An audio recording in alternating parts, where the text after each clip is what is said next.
Here at Doug Kingsmore Stadium, it's the ACC on ESPN. Tonight, a top 20 showdown. The number 7 Georgia Bulldogs in to take on the number 19 Clemson Tigers. Hi, everybody, and welcome in with Jose Alvarez, Pete Hannity with you. A ball game tonight between rivals, but not your typical midweek showdown between these two. Not at all. You're seeing two really good ball clubs tonight, setting up what's going to happen down in Athens just a few weeks away.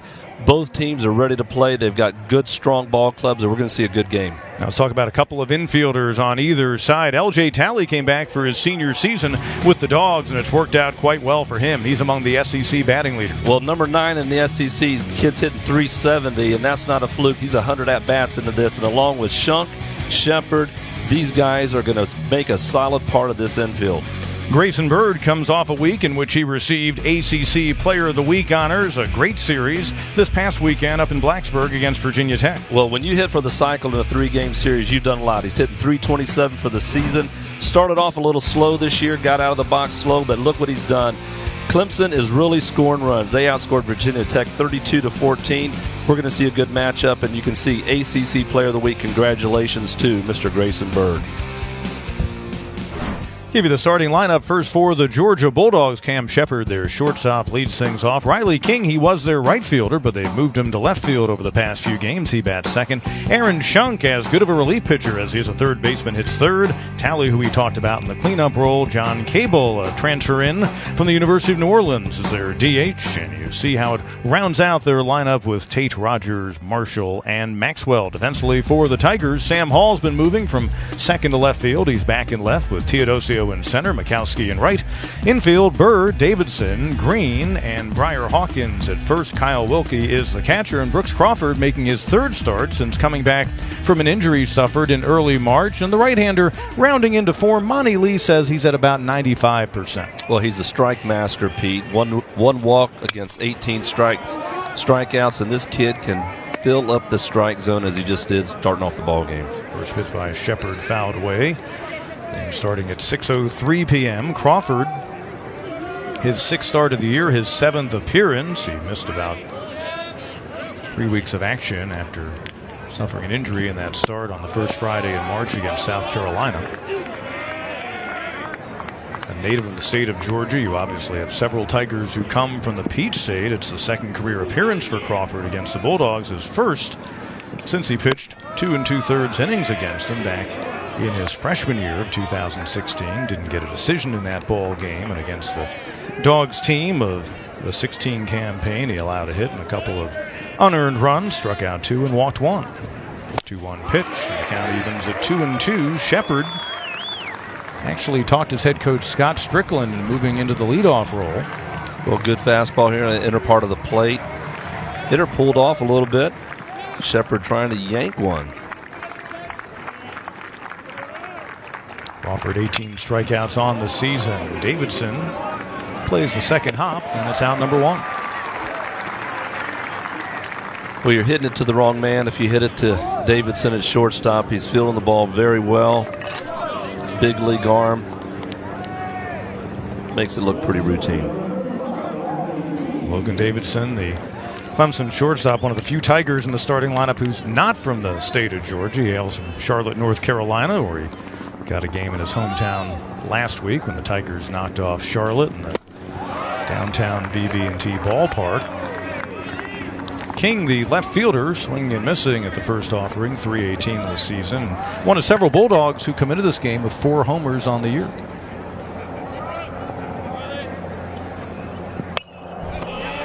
Crawford ahead of him, 0-2. Well, you can see what makes Crawford so effective, and that's why a defensive team that is so happy to be behind a guy that fills up the strike zone. When you're ahead 1 ball, 2 strikes, 0-2, you stay on your toes.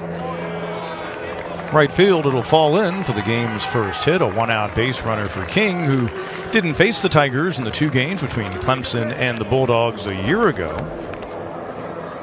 Went the other way on a pitch on the outer edge.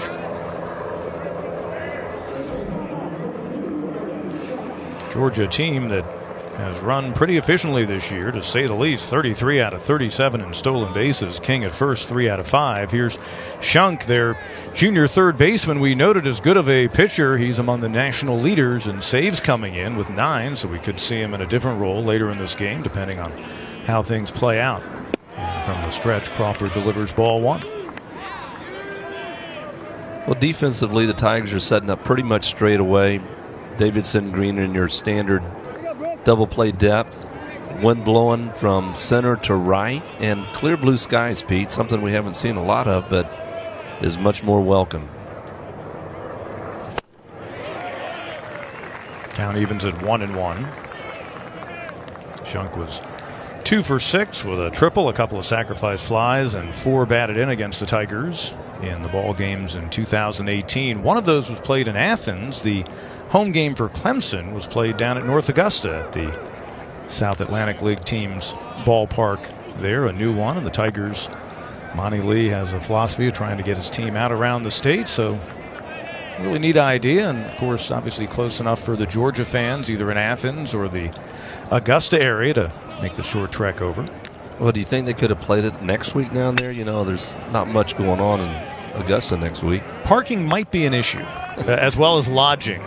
Yeah. Although they could disperse the team among all those homes that are rented during Masters Week. You could have a couple of guys staying over at the Alexander's home and 2 others at the Hill House and so forth.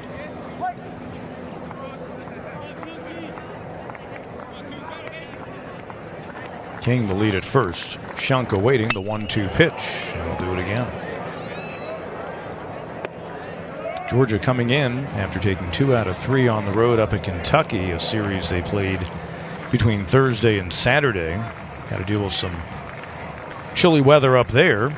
You think he's hitting the ball on a pretty good sweet spot on this bat? I mean, when he gets the bat up there, you can see all the paint or whatever is worn off the bat.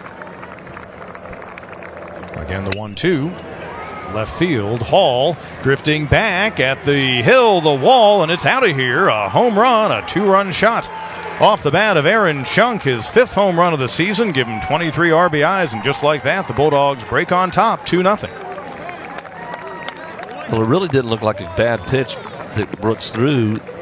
Seemed to just have enough, and the wind did not aid that ball at all. Crawford allowing his 7th home run this season. That's a dubious distinction on this Clemson staff. He is tops in that category, and again with the wind as it tends to blow from left field to right, that ball was hit well enough to cut right through it. Well, 344 feet is what our TrackMan had it listed at. 31st homer this season, and this their 29th game for the Bulldogs. Here's Talley, the cleanup hitter, the senior from down near Jacksonville in Folkston, Georgia.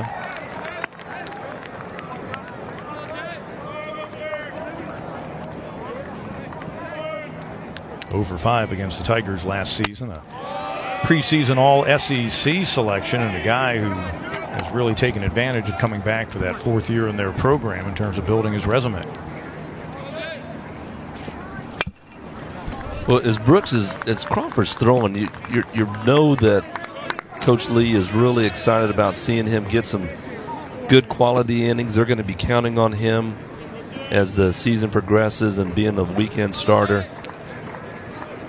He's got great stuff, and being set back from the injury, this is a good time for him to really show that he's back in game form. Hawkins right there for that liner, 2 away. Talley tagged that one pretty well, but right there was Briar Hawkins, the freshman first baseman.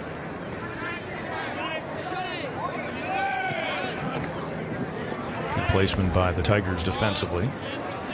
Brings up John Cable, graduate transfer from the University of New Orleans. First pitch swinging. They have the shift on. Green in short right field, and that'll do it for the Bulldogs. Here in the top half of the first inning, Aaron Shunk, a 2-run blast, his 5th homer of the year. 2-0 Georgia with the Tigers coming to bat. Starting lineup for the Tigers. Sam Hall among the batting leaders on the club. 306 coming into the game. Davidson, the shortstop. Wilkie, the catcher. Bird in the cleanup role. Hawkins and Makowski follow him. Sharp hits seventh. The righty pitcher and DH for the Tigers. Bryce Teodosio, the center fielder, hits eighth. Jordan Green back in the starting lineup, and the senior second baseman batting ninth.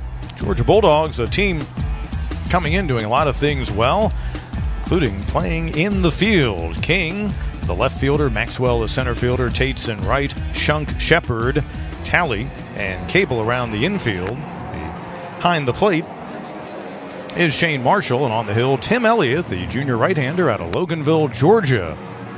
Big area for high school athletics. And Elliott, making his first appearance against the Tigers, had a good midweek start last week in one of their rivalry games against Georgia Tech.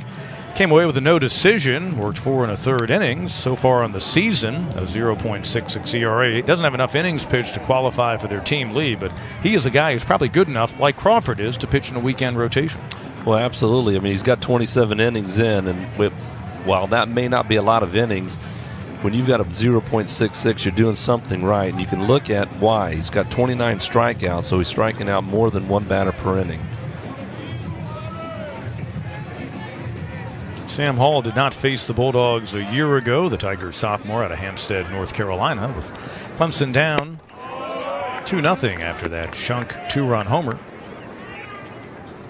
Hall was 1 for 4 Sunday against Virginia Tech. He was 3 out of 12 in the series in Blacksburg, but a guy who has been versatile. He's played 5 positions defensively this year for this Tigers team, and he's been on that shuttle between second base and left field over the past couple of weeks. Well, Sam is such a catalyst, Pete. He's a guy that gets on. He's got a good eye at the plate. You can see here, TrackMan had that just on the inside corner.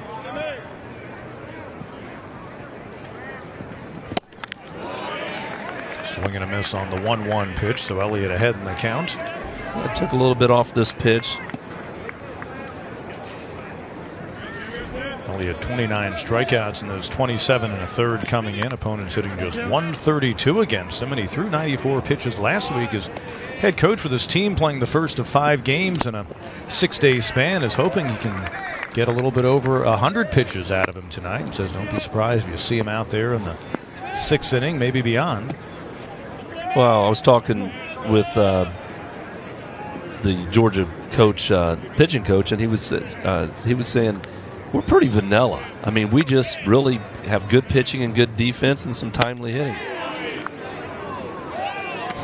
I think the catcher Marshall thought our home plate umpire was going to ring up a called third strike. Craig Barron says otherwise. Count to his full 3-2. You look at, he was getting up, ready to throw it on down to third. Well, the ball was definitely inside. A little bit anxious there, thinking it was called strike 3. Payoff pitch, right side, and first baseman Rogers will take it. Yeah, I caught this on the very end of the bat. It's got a cue stick.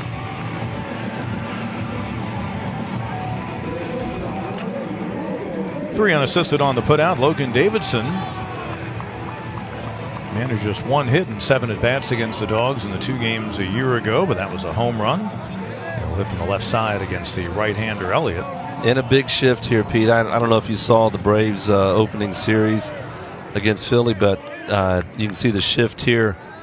And Freddie Freeman really did a great job of going the opposite way. And, you know, I'm a believer is that you put men on base, you have an opportunity to score. And while you know, he certainly would like to cut the lead in half with a long ball, you know, you get a chance here to put a man on, you might be able to tie it up. Davidson, a 14-game hitting streak, snapped Saturday at Virginia Tech when he went 0 for 5 in the series up there. He was 3 out of 15, was 2 for 5 Sunday and scored a couple of runs as the Tigers got the sweep on the Hokies. Another chopper on the right side, and once again the first baseman Rogers by himself, and 2 up and 2 down for the Tigers in the home first.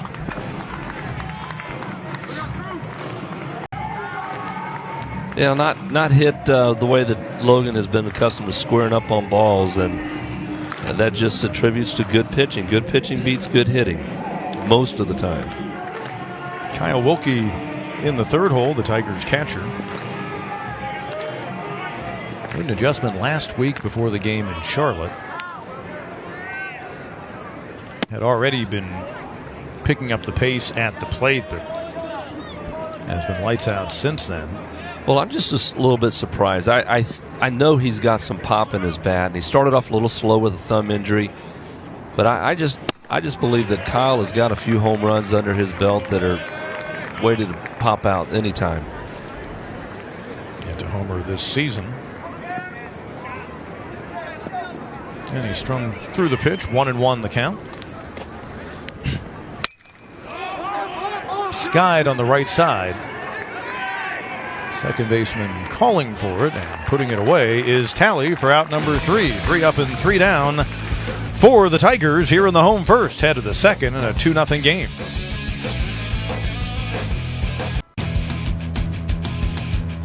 Chilly night here at Doug Kingsmore Stadium. Eventually, we suppose all will be in jackets or sweaters, but Tigers hoping to heat up as the night goes on. Down 2-0 here after 1 with Jose Alvarez. Pete Hannity with you. First of 2 against the Georgia Bulldogs. Same teams will meet in Athens later this month. Bulldogs coming in on the season with 23 wins. Tigers have 22, and not often you see a top 20 battle in a midweek matchup, Jose, and a game, as we noted, that'll go a long way, perhaps this one and the next matchup. Yeah, talk about NCAA that. Selection Committee starts going over things. We'll talk about that RPI, Pete, because that's something that was new on me, and how important games like this can factor in for the overall season as the season starts to wind down. Connor Tate, who is facing a fellow alum of Oconee County High School in Bishop, Georgia. Brooks Crawford delivers the 1-1, and Crawford gets ahead of him 1-2. They would have been 2 years apart in their high school days. Tate recently taking over the right field job for this Bulldogs team. Yeah, good fastball down around the knees, and it had some movement to it, vertical movement, and that's what Brooks wants. Swing and a miss. First strikeout recorded for Crawford. Yeah, it takes a little bit off right here. Ball down. Pitcher's pitch. Looked like a little circle change. Little tip of the cap. Gotta love it. Crawford 19 strikeouts on the season now in 22 innings pitched. So, Pete, tell me about that RPI, and that's new to me, but how does that factor in? And it's interesting because in college basketball, of course, the big to-do this year was the NCAA Selection Committee got away from that because the NCAA came up with its own system called the NET, creative acronym there. But the RPI is still used in college baseball, and it stands for Ratings Percentage Index. There's a swing and a miss by the first baseman, Chancey Rogers, who was active with his glove. And once again, Crawford ahead of a batter in this second inning for Georgia, 1-2, but they'll use that as a metric. It's one of the big metrics used. It's really increased over the years in college baseball. And that'll be something that will be a big part of it. So when you can play a top 25 team, let alone in the case of the Tigers facing a top 10 team, in the case of Georgia, a Clemson team ranked up there right near the top 10, these will be really important games to evaluate. Plus, of course, each team playing in the ACC and the SEC, they've got a lot of resume help with the caliber of competition they see each weekend. Crawford wanted the call on the inside corner, doesn't get it, and the count goes full. Yeah, and his borderline track man says it could have gone either way. As a pitcher, I think I've seen that pitch called a strike many times throughout this year.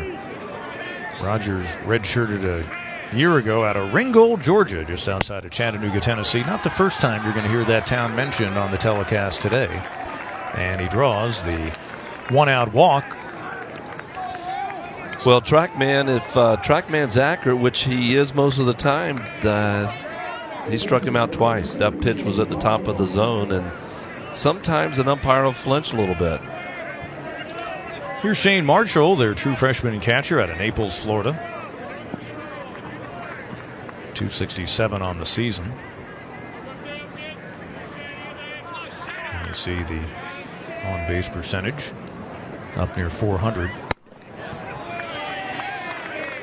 Marshall taking over the starting role after their All-SEC performer Mason Meadows went down with an injury in their series against LSU. A foul ball bounced up and caught him in the eye. The pictures he put out on social media, probably the best analogy I heard, it kind of looked like Rocky Balboa, maybe after the fight he won against Apollo Creed in the original. Well, the thing is that probably half of our listeners below the age of 35 have no idea. You know what? And I just gapped. The second fight he doesn't win against Apollo Creed, but he was a winner in the end because he lasted so long. That's right. Yeah. Right. I jumped the shark on that one to pull another 70s term out. Well, folks, this is something very unusual for Brooks Crawford. He walked a batter to start this inning and not off with one out walk, but he's fallen behind 3-0, and that's very uncharacteristic. Crawford coming into the ball game in 20 2/3 innings had walked just one batter on the season, and what do you know? Back-to-back free passes issued here with one out in the home second. 9th place batter in the order, the Georgia center fielder Tucker Maxwell will step in. He faced the Tigers last season, went 0 for 2 in the series, but he is their home run leader with 6, so dangerous bat in a righty-lefty matchup right here with the Bulldogs already in front 2-0 in the top half of the second.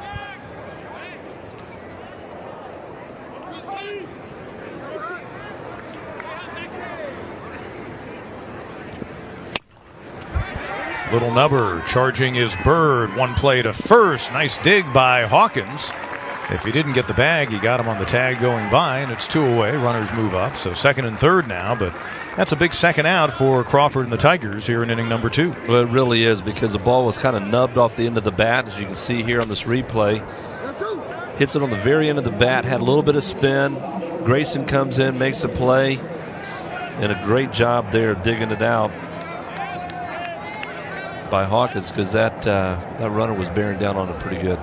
Tiger team trying to get back to the level defensively they were a year ago, and obviously a lot of new guys in the lineup. Bird has had his moments this year, and he'll be the first to tell you there are probably a few plays he could have made and hasn't, but a top shelf effort right there. Shepard grounded out to the shortstop Davidson to start things out. Has a chance to double the Bulldogs' lead if he can come through with a couple out here in the top of the second.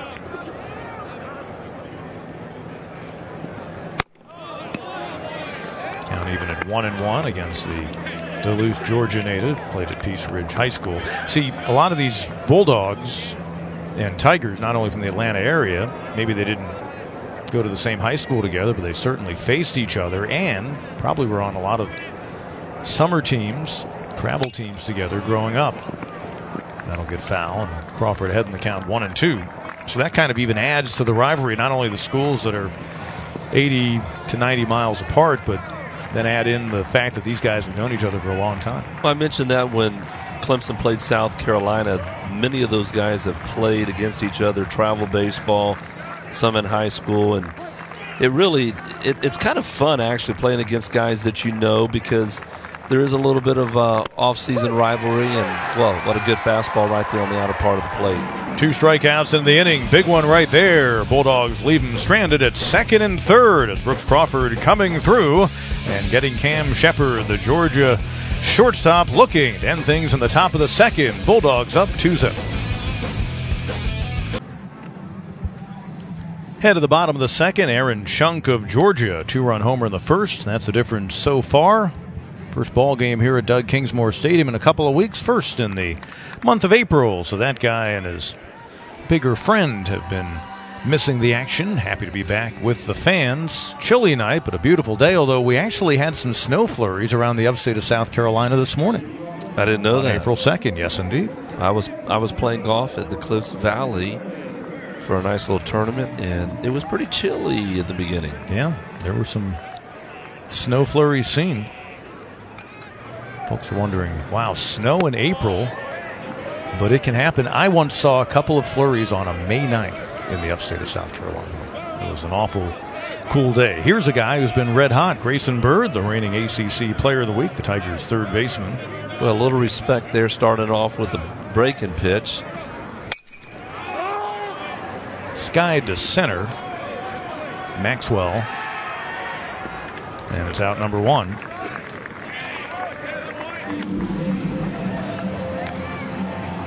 Just gets under it a little bit. Looked like he kind of faded away as he strided towards the ball as he took his stride, I should maybe properly say, but he has really come on. I talked about it in the pre-show, is that early in the year he was just really taking good pitches, swinging at bad pitches. Then he got a little bit more discipline at the plate. And Briar Hawkins, first pitch swinging, gives that one a ride to center field, but Maxwell just a few steps back and quickly 2 away here in the Tigers' half of the second inning.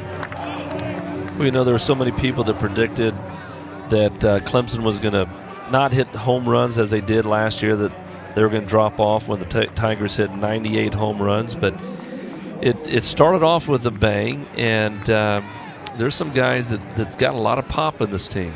There's a guy looking for his first in the season, Bo Mikowski, the right fielder. Like the 2 batters who preceded him in the inning, also a Georgia native from just outside of Atlanta in Johns Creek.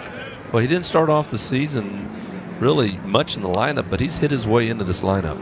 Been starting for a couple of weeks. Goes the other way that time. Made to order hop for Cam Shepard over to first, and quickly the Tigers go in order for a second straight inning. Georgia trying to win the first of these rivalry showdowns in 2019. They've got a 2-0 lead as we head to the third.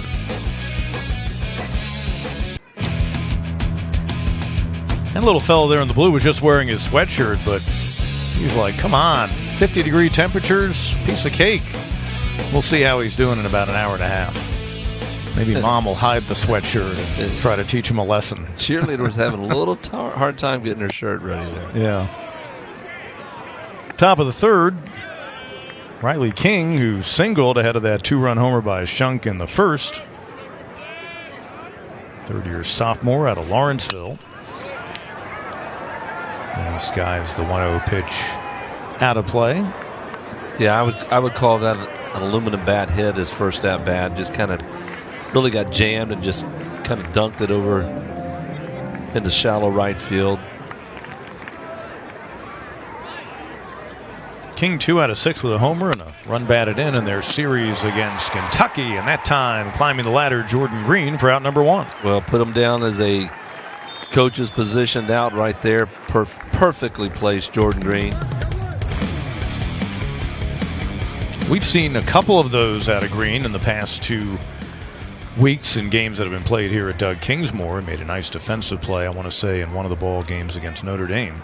Well, more and more. I mean, I'm seeing it. You're seeing it. I asked Sean Kinney, the pitching coach, how much they depend on analytics, and he says we're actually a little bit behind. Last time up for the man at the plate, Shunk, he deposited this pitch into the left field seats, and wind blowing in a little bit, but no trouble at all for getting his 5th homer of the year, a 2-run blast. As I was saying, they have not depended on analytics as much as some of the other clubs, and he says we're actually a little bit behind, and we're trying to catch up. So he says, we're pretty much still using the plus and minus on how it's working. So far this year, they're in the plus column, and I'd say Clemson is definitely in the plus column because it seems like every game they're very strategically placed. Aaron Shunk out of Atlanta's Lovett High and gets ahead in the count 3-1. So Crawford gave up a home run to him the last time. He's got to play in his mindset and how he's attacking this time. Well, it depends on if he felt like he made a good pitch or if he made a bad pitch. If he made a good pitch and he hit it out, tip your hat. Off the glove of Bird, fair ball. And Shunk will be at first. Let's see how they scored. Kind of an in-between hop when Bird got to it. Well, he caught it in his glove, but as he was coming up, you can see as he comes up, the ball doesn't take a bat hop, but it just hits on the heel. Tiger team with 37 errors on the season. In their first 28 games, they will score that a hit. The third for the Bulldogs, and a 1-out base runner for the cleanup hitter, L.J. Talley, who hit a hard liner right to Briar Hawkins at first when he came up in the first inning. Well, as I said, he's got over 100 at-bats now and hitting 366, dropped a few points after that first at-bat, but the kid can hit. He's swinging the bat well. I wouldn't call him a real power hitter, although he does have 1 home run. Actually, he's got 4 home runs. He's got 1 triple. Moving home 18, ninth in the SEC with a 370 batting average coming in. Again to the right side. Hawkins the second for one. Davidson returns the throw to first. Crawford, though, was not on the bag. I think the throw beat him, but Bruce Crawford noting my bad as he looks over to Logan Davidson. Well, it's a tough play for a pitcher to get over there and cover first base. Plenty of time. Just missed. Yeah, you can see he didn't when you see it at first base here, he didn't have his. He was trying to reach for the bag. You've got to find the bag and set up. Don't necessarily have to keep your foot on the bag as you find it. You just need to know when you stretch, you can reach back and catch it with your right foot.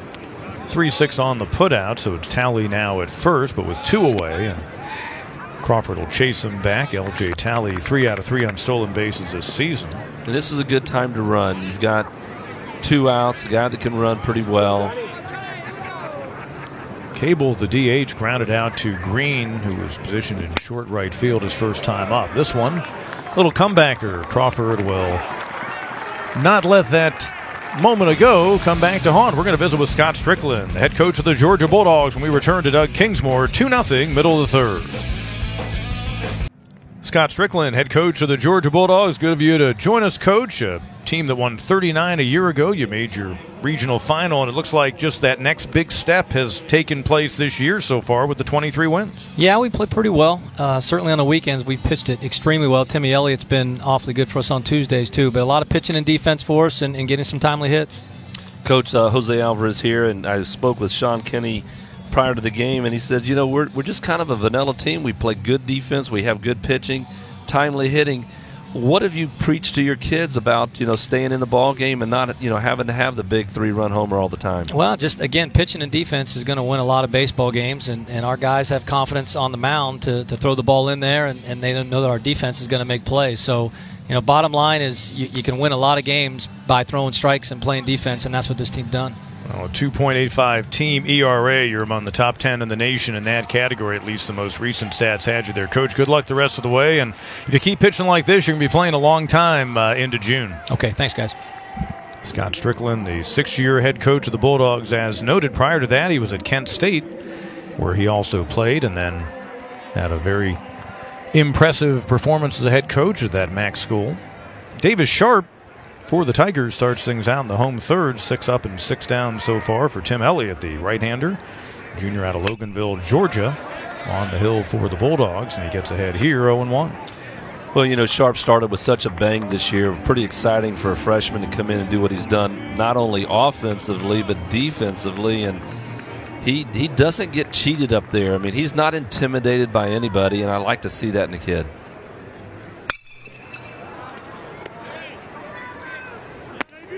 Sharp out of Tacoma, Georgia, Mill Creek High School. 3 for 7 with a double and 3 batted in the series against Virginia Tech this past weekend in midweek games, which he, of course, anxiously awaits because he knows he'll be in the DH role. And not that he doesn't await the other games on the weekends when he's not starting, but it probably is a different mindset. And so far this season, 7 out of 15 in the midweek ball games, primarily as the designated hitter. And he looks at a called third strike. First punch out in the game for Elliott. Yeah, he just got fooled on it. You know, what can you say? He made a good pitch on him. Just took a little off. It was a changeup at 85 miles an hour, difference of about 8 miles per hour. And he had been up in the zone and then throw something down around the knees that had a 10-mile differential and caught looking. Center fielder Bryce Teodosio. 255 on the season. He leads this Tigers team with 8 home runs. That includes an inside the Parker up at Boston College a couple of weekends ago.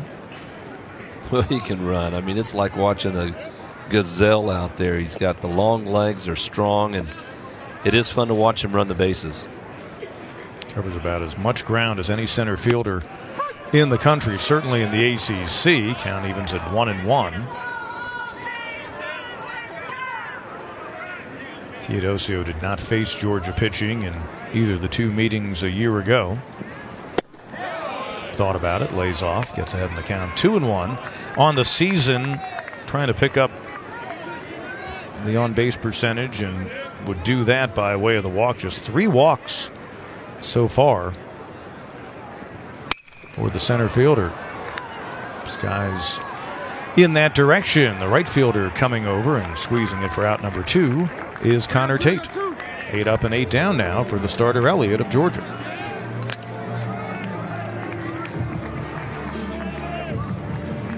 Brings up the Tigers' 9th place hitter Jordan Green back in the starting lineup.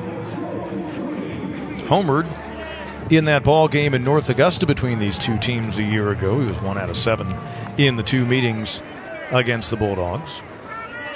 And a guy that they're trying to give as many opportunities to get going. He's seen that batting average drop down after a hot start. Comes into the game hitting .211. Well, his speed is his asset. It's his biggest asset. And for him to hit a ball in the air is not what's going to help him help this team or himself. Right there, what he's just done, going the opposite way, hitting the ball on the ground, trying to beat the shift. The shift is on for a pull hitter.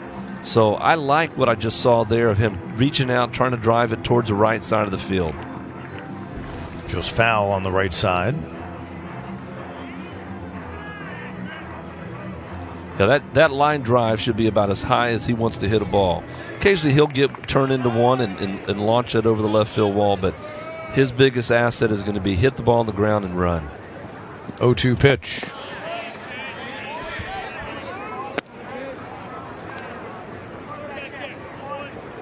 There's 28 pitches delivered so far by Elliott, so if they can get him through 3 innings right around 30, they would sign up for that right now. They're hoping he can get him at least into the 6th inning tonight. They've got to make up a ball game at Kennesaw State, just north of Atlanta, tomorrow night. In fact, they'll be playing around the time that the Braves are playing, about 10 miles due south, in their game tomorrow evening. And they've got a big series coming up with Vandy, as Clemson does here with Louisville this weekend. It's going to be a great series. Georgia tied for first in the SEC East with the Commodores. Popped into right field. And over is Tate, and they'll put it away for out number 3. Tigers facing the Louisville team. They're currently tied for second in the ACC Atlantic. We're going to hear from head coach Monty Lee when we come back through 3, 2-0 Bulldogs. Tigers head coach Monty Lee, good to be back home, my friend. The 8 games on the road in a lot of different places. But so what's it like kind of getting reacclimated to a game after 2 weeks not having played here? Well, it's good to play in front of our home crowd in familiar settings and be able to sleep in our own bed, so that's been nice. Coach, you know, it's interesting when you see a top team like this come in. You guys didn't back down when North Carolina came in at number 4. These guys come in number 7. You know, how are you approaching this game? I'm sure it's not any different, but what are your thoughts about them? Well, they're a really good ball club. They got a balanced lineup. They got some power in the middle. They got some speed at the top and at the bottom. Their pitching staff's really good. So Elliott is as good as advertised right now when you're throwing a 2-seamer 86, 88 and a 4-seamer 94, 95 with a changeup and a breaking ball. He's awfully tough. So we just got to be able to continue to compete and battle him. Hopefully we can get some runners on base. Hopefully Brooks can hold them at bay and we can find a way to score. Coach Kyle Wilkie's been coming along at the plate, and just kind of talk quickly about an adjustment he made recently. Yeah, we just looked at some video from last year, and he made a few adjustments. He put a good swing on a ball in his first at-bat against UNC Charlotte and got some confidence going. He's been swinging the bat really well here lately. And the Tigers trying to keep things right here. Coach, thanks so yep. much. Thanks, guys. Monty Lee, the Tigers head coach. He's 4-2 against Georgia as Clemson's head coach. In fact, Bulldogs swept the season series last year. That ended a 4-game winning streak for this Clemson team. And first pitch swinging and past the third baseman into left field off the bat of Connor Tate to start things out in the Georgia 4th inning. Yeah, unfortunately, Grayson just let this ball play him. It's a ball here on the hot corner where you got to square up and get in front of it. You can't play that off to the side. He knows that, and he's kicking himself right now. But he's got to bear down, and Brooks has got to bear down and pick him up. E5, leadoff man on for Chancey Rogers. Walked his first time up, just the second walk issued this season by Crawford, and this is 6th start. And then Crawford followed by giving a free pass to Shane Marshall, but he worked out of a 2nd and 3rd 2-out jam to get out of the 2nd inning and keep the Bulldogs off the board. Good job right there of Wilkie of keeping that ball in front of the ball down and in, and easy pitch to get away and kind of go to sleep on, and he stayed with it. Rogers went 0 for 10 in the weekend series up in Lexington against Kentucky. And he swings through the off-speed pitch. Count evens at 1-1. Yeah, good changeup by Brooks. And this is the difference. The ball was up just a little bit for a changeup, but his arm action was so good that makes a difference. And you can get away with that, where a lot of times you can throw the changeup in the perfect location, but if you don't have good arm action, it can go a long way. Strikeout candidate at the plate. And he fouls that one away. And now Crawford ahead, 1-2. And as a pitcher right now, Crawford's obviously down 2-0. Gets the leadoff runner on. He knows that he's got to hold these guys, as what Coach Lee just said. Hold them at bay. Give your team a chance to scratch around, pick a run up here, pick a run up there, get back in this ball game. They describe him in their notes, Cheney Rogers, as having a funky swing. I don't know if that's necessarily an apt description, but he's been able to hold down that first base job and still trying to get the average back over 200, but a redshirt freshman guy's got a lot of promise. 6'1", 205. And he looks at a 2-2 pitch. Right side, Green to second, and he's able to get the lead runner. Boy, he hesitated. I thought that might have cost him a chance at the out, but scored 4-6 on the putout for out number 1. Well, you're right, Pete. I thought that once he kind of hesitated just a little bit, that he was going to go ahead and spin around and throw back to first. But he did get the lead runner, and a good job right there. If you see right here, watch this play. Davidson acts like a first baseman. He stretches out, and that's what made the difference in that play. Shane Marshall walked and was stranded his first time up back in the second inning. Jordan Green gives the Tigers solid play there at second base as he climbed the ladder and pulled down a line shot back in the third inning off the bat of Riley King. Marshall holding that starting job down in place of Mason Meadows, but they expect Meadows, their all-SEC catcher, to perhaps be back this weekend after he has missed the past few games after taking a foul ball off his face in the eye area. And they were thinking much longer term when the injury first happened. When he told me, I thought it was like a bunt. I've seen guys square around a bunt and the ball hit him up in the face, but I've never seen a guy swing and get hit in the face. And the catcher piece of the Georgia catcher. He'll head to first, so Marshall reaching on the hit by pitch. First and second now, and just one out. Take another look.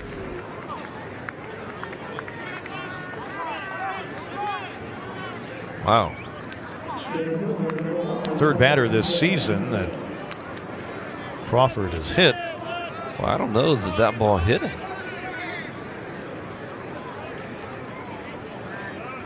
We're trying to slow it down. Did it catch? Well, if it did, it just caught a piece of the white on the arm guard. And, that's probably what the umpire heard.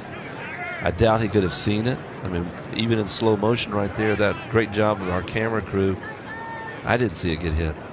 First time this season that Marshall has reached on a hit by pitch. Ninth place batter in the order, Tucker Maxwell, the center fielder. And you know what? I'm going to tell you, that's what I don't like about the arm guards, is that guy, he knows if that was his elbow unprotected, you're not going to stand in there like that. Maxwell grounded out to Bird in the second inning. It moved runners from first and second up by 90 feet. Bird made a nice job charging in on the weekly hit tapper to get the throw to first and retire Marshall, or I should say Maxwell, who went 1 out of 3 in their weekend series at Kentucky when they took 2 out of 3. They've been a very good road team this year, the Bulldogs. They won 8 out of 11 away from Foley Field, their venerable home ballpark in Athens. Crawford delivers a strike, 2-1. Yeah, good fastball here with 90 miles an hour on the outer part of the plate. Gets the call. Trackman said it was right there. Pitcher's pitch.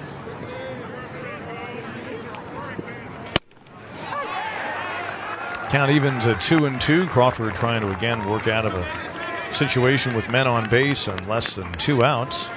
And there's a difference, Pete. Just 5 miles an hour difference. He threw a 90 mile an hour fastball in the paint, painted it black, and then comes right back with an 85. Just takes a little bit off. That's the, 1 foot on the gas, 1 foot on the brake kind of a pitching strategy. Crawford was recruited by Georgia, but he had some deep family connections to Clemson, so there's a pretty good chance he was going to end up coming to play for the Tigers. Scott Strickland, the Georgia head coach, who we visited with a little bit ago, as we see that pitch fouled away, actually says he had Crawford come visit him in Athens. He thinks it was going into Crawford's junior high school, but they sat in the third base dugout, and Strickland had only been at Georgia for a few months at that point, but he pretty much got the idea it was going to be a tough sell getting him to come to Athens instead of Crawford ending up pitching for the Tigers now in his senior season when the count goes full. Yeah, I've noticed a few breaking balls that Crawford's trying to force, and he's trying to throw a little bit too hard instead of getting the spin, pulling it down in front of him. Finds himself in a 3-2. Wouldn't be surprised. I wouldn't put it past these guys to maybe start the runners. Payoff pitch into left. Hall over, coming in toward the line. Will put it away. Runners return to their bases, and that's 2 men down here in the Georgia 4th inning. Hall did a good job. Had a lot of ground to cover. With Hall in the left field and Mikowski in right flanking the center fielder Teodosio, Monty Lee will tell you this is probably the best defensive outfielder he's had, not only in his time here at Clemson, now in his 4th season, but also in his days before that at College of Charleston. Here's Cam Shepard. 3rd time at bat into right center field. It'll get down for the hit. Teodosio knocks it down. 1 run scoring. Let's see if they go ahead and wave the other. Marshall, the catcher. Throw was cut off. Green's throw to the plate sails. I'm not sure they would have gotten the runner anyway, but a 2-out, 2-run single for Cam Shepard. Yeah, unfortunately, this ball just gets away enough from Teodosio in center where they would not have been sending the runner, the second runner, and you see it just bounces away from him a little bit. He didn't come up with it clean the 2nd time or the 3rd time, picks up the 4th time, and it was just a little bit too late. Yeah, they made a decision to send him after they saw it bounce away. Great job by the catcher to score from first. A 4-0 ball game, and Monty Lee apparently has seen enough of Brooks Crawford. Shepard, the Bulldogs shortstop, now with 13 batted in on the season, and that's going to do it. We'll have a pitching change here at Doug Kingsmore Stadium. Take a timeout, tell you about it when we return. Owen Griffith on, the Tiger Jr. out of Aiken, in relief of Brooks Crawford, who goes 3 2/3, gives up 4 hits and 4 runs. So far, the runner at second, Shepard, will still be the responsibility of Crawford. And here is Griffith, 2.92 ERAs. We're 12 1/3 innings so far, and the right-hander, a former top prospect in the state of South Carolina, will try to hold things right here. And an important spot, too. And again, it's a midweek ball game. Holt Jones, who's seen a lot of work out of the bullpen, he's questionable for tonight based on the workload that he endured over the weekend against Virginia Tech. Tigers certainly don't want to have to burn through too many relievers. Granted, the start of the series against Louisville is a few days away, but you'd love to have a well-rested staff going into that big ACC showdown this weekend. No question about it. The thing is that every game's important, and every opportunity you have to get out there and play and compete, you're building character, you're getting experience, and you learn. You learn how good you are. You learn what you can do better, and this is a situation. I mean, Owen's got a lot of strikeouts per innings. He's got 12 innings with 18 strikeouts. I'd like to see him, get his walks down just a little bit. He's got 8 walks against the 12 innings. So even though he's striking out a lot, just a little better control, and he's going to find himself in a much better position. Griffith making his 10th appearance on the season, the 3rd Tiger reliever in double figures in that regard, right behind Carson Spires and the aforementioned Holt Jones. Riley King has singled and also hit a hard liner that Green went up and pulled down behind second base. Left fielder for the Bulldogs. And their RBI leader with 27 coming in. He's got a chance for a 2-out RBI right here, with 2 runs already in this top half of the 4th inning.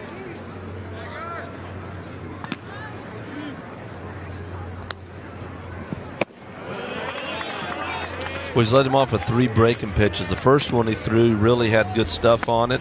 Then he's trying to force the next 2, and he's fallen behind 2-1. Griffith making a 4th appearance against this Bulldog team. He's pitched 3 1/3 innings against them. Faced them in both games last year. And did some solid work. Did not allow a run in either of the appearances last year or a couple of years ago. Yeah, so far on this at-bat, everything has been on the inner side part of the plate. 2-2 pitch. Davidson cutting in front of Green, throwing to first. Nice play by Logan Davidson. The slow roller to short. Green coming over there. The play almost developed in slow motion, but a good job to get King and get the Tigers back in the dugout. Logan Davidson showing you some range. Jordan Green probably didn't see him coming from his right. 2 runs in the inning for the Bulldogs. They lead 4-0 here in the 4th. Georgia 2 runs in the first, 2 in the top half of the 4th inning. Head to the bottom of the 4th, and their starter, Tim Elliott, has retired all 9 Tiger batters he's faced. So back to the top of the order for Clemson, Sam Hall, who grounded out to the first baseman, Cheney Rogers, to start things out. In fact, first 2 outs for the Tigers were ground outs to Rogers, the freshman first baseman for the Bulldogs, who come into this ball game at 23-5. Tigers starting out the night at 22-6. Welcome back in with Jose Alvarez, Pete Hannity with you, and Matthew Crownover, the former Tigers right-hander. So good to you to come on by and visit with us during the ball game tonight. Matthew pitched here. You remember him as a starter primarily for this Clemson team, the righty from 2013 through 15. Then it was off to the Washington Nationals organization, and now kind of, I guess, seeing what's going on with pro baseball, but bring us up to date on where you're at, and so good of you to come on by and hang out with us here. Great to have me here. Really appreciate it. I was here with the Nationals for 4 years and was at Clemson for 3 before that, and kind of in between right here, see what I might do with my career. But I come by and check out a game here in the booth with you guys. Skied to left field and just shy of the hill now, coming in a couple of steps, is Riley King for out number 1. So in the national system, one that I would suppose included seeing guys like Bryce Harper, etc., in spring training at least. You see King struggling maybe a little bit with the wind, but maybe as much with a sun that's just about at a 45-degree angle now in relation to the ballpark. But tell us about the experience of being in the Washington organization, a ball club that, of course, has their eyes on trying to make the World Series every year. You know, they've been trying to win a World Series, win a playoff series since I've been there for the last 4 to 5 years, and they still are. Got a lot of young talent, but also have some veterans on the team and have a great pitching staff between Scherzer and Strasburg and Corbin now. Logan Davidson, he too grounded out to first his first time up. Well, I'll tell you, Matthew, you're left-handed, so I wouldn't get too comfortable in this booth. I have a feeling somebody's going to be knocking on your door, ringing your cell phone pretty soon. Pitching is always needed, and being from the left side, you had great stats. Well, of course, as a collegiate player, pro ball's a little bit different, as you found out. But pitchers go down. It's early in the season, so don't get discouraged. You're healthy, and there's that guy, the pitching ninja, on Twitter. So we may just need to get out there and put a video together. First Tigers base hit in the game. Davidson, a 1-out base runner. And he beat the shift right here. This is what I love. Logan beats the shift. Takes it, goes the opposite way, drives it. Looked a little Freddie Freeman-like. Tigers hitting .271 as a team coming in. Davidson, one of the Clemson batters, over 300. So, man who's second on the team in stolen bases, now at first. But you would suppose down 4-0 here in the middle innings. He's probably not going anywhere as Kyle Wilkie steps in. So take me back through the memories of pitching for the Tigers from 2013 through 15, Matthew. I was very fortunate to play with a lot of great players between Steven Duggar, the starting center fielder for the San Francisco Giants now. That's going to go foul, a little looper on the right side. And quite a bit of other players like Tyler Krieger, and I got to play for Coach Leggett, and Coach Pep as my pitching coach. I was very, very fortunate to be around a lot of good people. That's the biggest thing you'll see here at Clemson. As they always say, a Clemson man never needs an introduction. Hey, well, I want to ask you something, because you made a good point early, because I've always been watching this wind. First thing I always do as a pitcher, don't we? We check out which way the flag's blowing. Oh, yeah. You made an observation here. Tell the fans a little bit about when the wind's blowing in a certain direction and how it affects the ball in different parts of this park. So when I was here, they had just moved the fences in, but the wind patterns here at the stadium, when it's below about 40 degrees, there's usually a lot of wind coming off. 40 degrees meaning from the right field corner, and it usually blows across down to the third base dugout. So it's really hard to get a ball out, especially to center or right field. But when it gets hotter later in the year, this time's kind of in between. It was a little hotter earlier. The ball really flies when it gets above 50 degrees to left field. Well, and that we saw that in the first inning. Yes, sir. And it's as far as when you pitched here, you said the fences had not been moved yet. My first year they weren't moved yet, and the last 2 years they'd moved them up. Well, it's quite a ballpark now, without a doubt. This is one of the better collegiate ballparks in the country, and natural grass is fantastic, which I know as a pitcher we like pitching on natural grass. Yes, it's a great fan base. You always have 4,000, 5,000 strong for a game, so you love to come to a park where people love baseball. Kyle Wilkie awaiting a 2-1 pitch from Elliott, who just gave up his first hit. Davidson at first. Count evens 2-2. You also played with another guy who was from Stephen Duggar's background. You mentioned Stephen Duggar. He came out of Burns High, and Duggar had a teammate there named Daniel Gossett. And interestingly, both guys ended up with Bay Area organizations, and eventually Gossett will hopefully come back from that injury he's been dealing with, and they could face each other in that series. Yes, sir. He had a great... Gets away. The flip of the first baseman, Rogers. Davidson thinking third. He's going to head there, and he will go in standing up. So trying to pick him off, Elliott threw it away, and the Tigers now have a man just 90 from home plate and just one out. Yeah, probably not the best thing in this situation. You're up 4 runs. You got 2 strikes on the hitter in a double play situation. The last thing you want to do now is put him not only in scoring position, but he's 90 feet away. Georgia and Clemson announced today they've added a home-and-home series right around the early 2030s to go with 3 other games they've got coming up in football. That looked like the kind of play you might see when these teams get together back on the gridiron. Tigers their best scoring opportunity so far in the ball game. 2-2 pitch coming to Wilkie. Well, Jose, how many times we see that when you're cruising the first time through the water, guy gets a little dink hit, then you pick off, throw one away, then guys at third, big inning happens. Well, and you think about, he just got 9 up and 9 down. He gives up a base hit, and it's almost like, I'll pick him off, and then I'll still pitch to the minimum. And I know you shouldn't think like that. But unfortunately, as pitchers, we learn by some of our mistakes. Big pitch right there. Yeah, wave and a miss. For out number 2, second strikeout of the ball game for Elliott. That's a great example right there. 3-2, had a base empty at first. You're going to throw a breaking ball, why give in to the 3-hole batter and throw a fastball there? Yeah, and in that situation as a hitter, you've got to put the ball in play. They're conceding the run, and middle infielders are playing back. All he had to do is hit the ball on the ground, and you're 1 run closer. Matthew Crownover, the former Clemson pitcher, in the booth visiting with us. Grayson Bird standing in. So Bird transferred in from LSU, and he would have been sitting out the year after you left, so it's not a guy you would have been on the team together with. No, he sir. got here a year after you had sir. departed after the 15 season. It'd be interesting to see what they throw him here. The first at bat, he got 2 changeups, and just missed one. Then just now, I got a changeup. So let's see if he gets anything to hit. And you see the shift. The shortstop's well on the right side of second base in shallow right field. Look at it. Look at this gap. I mean, it looked like Grayson was trying to split some seams over there. And that's a free run.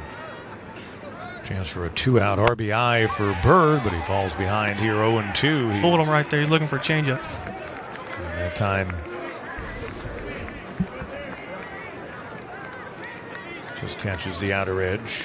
Bird with 24 batted in. He's just behind the team leader, Davidson, who stands down at third. Davidson leads the Tigers with 27. He and Teodosio, in fact, tied for the team lead in that regard.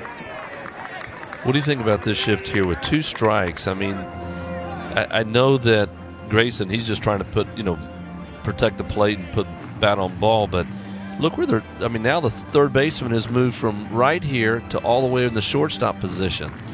All the batters I played with in pro baseball, since these shifts have happened, they say it bothers them if they try to change their swing to the shift. So It's something that I'd have asked before to my teammates, and they said, we can't worry about the shift. We got to hit the ball where it's pitched. You know, Coach Ron Smith from Furman, he's in the booth quite often, and he and I have been talking about this, is that batters, before games we used to play pepper. Now they play flip or hacky sack. I mean, but pepper teaches you how to put the ball in play, and I don't know how these guys are saying, I don't want to change my swing. And the count remains 1-2. And the shot we just saw, again, there are two men out. There's a man on third base. They are giving Grayson Bird, about 45 to 50 feet at least there between where the shortstop stands and the third base line. What's the talk in the big leagues and in the professional levels, Matthew? Are guys just not talking about doing what a Joey Votto will do or Corey Dickerson and just choking up with 2 strikes and trying to push it and get an easy hit and an easy RBI?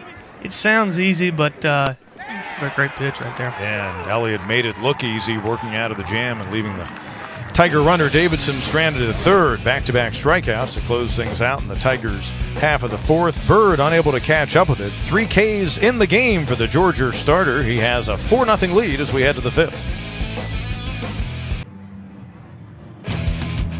As we're in the first week of the Major League season, and of course, nearly 2 months into the college season, you see the Tigers in the majors in terms of guys on opening day rosters. That number should go up as the year goes on with other guys either coming off the injured list or moving up from the minors. We welcome you back to Doug Kingsmore Stadium, but Stephen Duggar, we have been talking about him among those who look to make a big impact with their respective teams. Matthew, you have any Stephen Duggar roommate stories that you can share on air? No, sir. A great roommate. Great roommate. That's what I'll say. And with Jose Alvarez and Matthew Crownover, the former Clemson pitcher, Pete Hannity with you as we go to the 5th inning. Georgia 4-0 lead, 2 runs in the first, 2 in the fourth. And standing in is one of the guys responsible for one of those 2 spots, Aaron Shunk, their third baseman, a 2-run blast in inning number 1, his 5th of the season. Pete, I heard a statistic the other day as defensive strategy shows it's perfect again. There are no current major leaguers that played in the 20th century. With Bartolo Colon not on a roster, and of course he would be the one, having been with the Indians and the Expos at the end of the last century. But right now, and there's one pitcher, I think it's a pitcher, a player in the Toronto organization who's the first to make the majors, born in the 2000s. Well, which is fascinating. That just means that no one has played since 1999. I know. And you think about that. I mean, you just don't. You're not going to see. That's why I don't believe we will see in our lifetime another 300-game winner in the major leagues.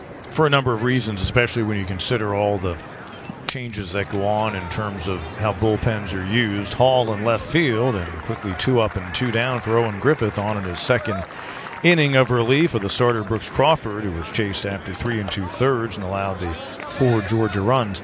Matthew, as you came up through the Nationals organization, the philosophy is going to be different in Washington than it is in Houston, than it is in Toronto, but just kind of what's the general vibe of the Nationals pitching philosophy in terms of draft and develop guys like you were? The Nationals are a real big fastball command organization, which you see those starters they have in the organization. They've got great fastballs. But they're very big on developing the fastball, be able to get people out with the fastball, and be able to throw change-ups in hitters' counts. John Cable, the graduate DH, 0 for 2 in the game, a ground out to second and a ground out to the pitcher. Who did you look up to when you were coming up as a ball player, as a pitcher? Who did you look up to that was a current major leaguer? Well, growing up, I was right in the backyard of Atlanta Braves, so Tom Glavine was my guy, and I always liked watching Andy Pettitte throw because he's such a competitor. Both of those 2 guys. So change-up wise, and the way he pitched, going away early, hard in late in counts was something I kind of used in my career. One thing we've noticed about this Clemson pitching staff is that there is a great dominance, particularly when you see Davis Sharp. Hall slightly to his right. Owen Griffith's come on and retired all 4 batters he's faced. 3 up and 3 down for the Dogs in the 5th. 4-0, Georgia up. Georgia starter Tim Elliott has allowed just 1 hit, no runs, and has struck out 3 Tigers so far.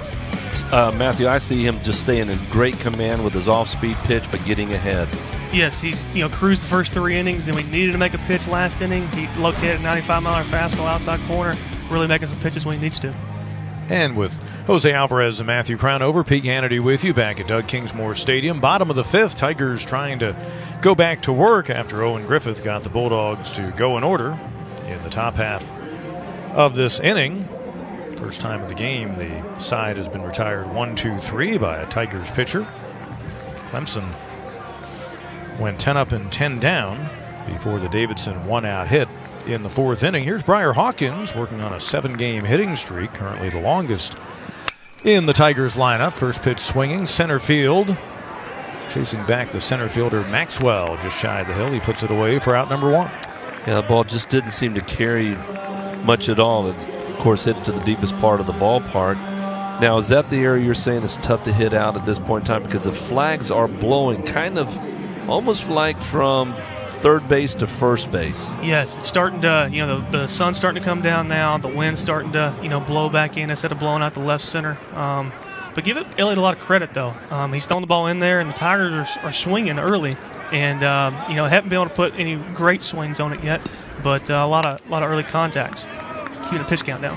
Bo Mikowski grounded to the shortstop his first time up. Well, I think Coach Lee said it best. The guy's throwing a great two-seamer, upper 80s. He's throwing a four-seamer in the mid-90s, and he's mixing in really good command with his off-speed pitch. And that's tough to hit. So you've got to pick your spots good. When you're only going to get one pitch, maybe two at the most to hit in any count. What does a good hitting coach say? Best way to hit a breaking ball is to hit the fastball. That's right. So right now they're kind of missing the fastball early in counts, but at least they're getting swings on them. Hopefully the second, third time through the order, they'll turn into some hits in the gaps. 1-2 pitch coming to Mikowski. Stays alive. Mikowski, the Tigers sophomore out of Johns Creek, Georgia. He's hitting 7 of his past 8 games, and that's one of the reasons he's held on to that right field job. Think about this guy and whoever it was going to be that nailed down right field following Seth Beer. And there's no way you're going to even come halfway to filling those shoes, but what he's done with his glove has certainly added some value. And that's something, guys, that as pitchers I know you both can appreciate. No, this is not going to be a guy who hits 15, 20 home runs a year like the aforementioned Seth Beer, but he probably saves at least a run a week with his play in right field, and he's done enough situational hitting that he's gotten the batting average up to .333, and the count goes even 2-2. He's a once-in-generational player. Talking about Beer, so you can't expect to have that kind of production from the guy coming right in after him. I'm sure Bo will be a great player here, and he surely has earned his spot. Well, he has a really good arm, and I've seen him make it. Actually, threw out a runner in the Notre Dame series. Overturned on replay, but he made a great throw to cut down a run. Overturned in the Clemson favor. In Clemson's favor, yes, indeed. And a called third strike, 4th K of the ball game. And the second time, a Tiger's gone down looking against Tim Elliott, who's made it look easy so far. Yeah, TrackMan had that on the inner part of the plate, and boy, that's just a pitcher's pitch. You can see how he got tied up right there, Matthew. It's like you can't, as long as his hands are outside the ball, he has no chance. Again, if you're throwing strikes, you're a strike thrower, you're going to get those calls later in the game. If the game's moving, you're throwing a lot of strikes, you'll get that call. Davis Sharp, he was caught looking his first time up in the third. 3 out of 7 in the weekend series of Virginia Tech when the Tigers swept. And he was a part of that, of course, on the mound as well. But he's behind here, 0-2.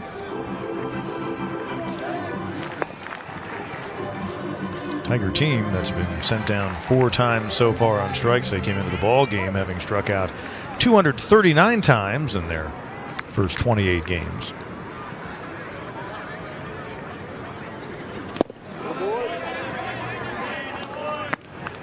Look for him to go up in the zone here. You go down, then go back up, climb the ladder here.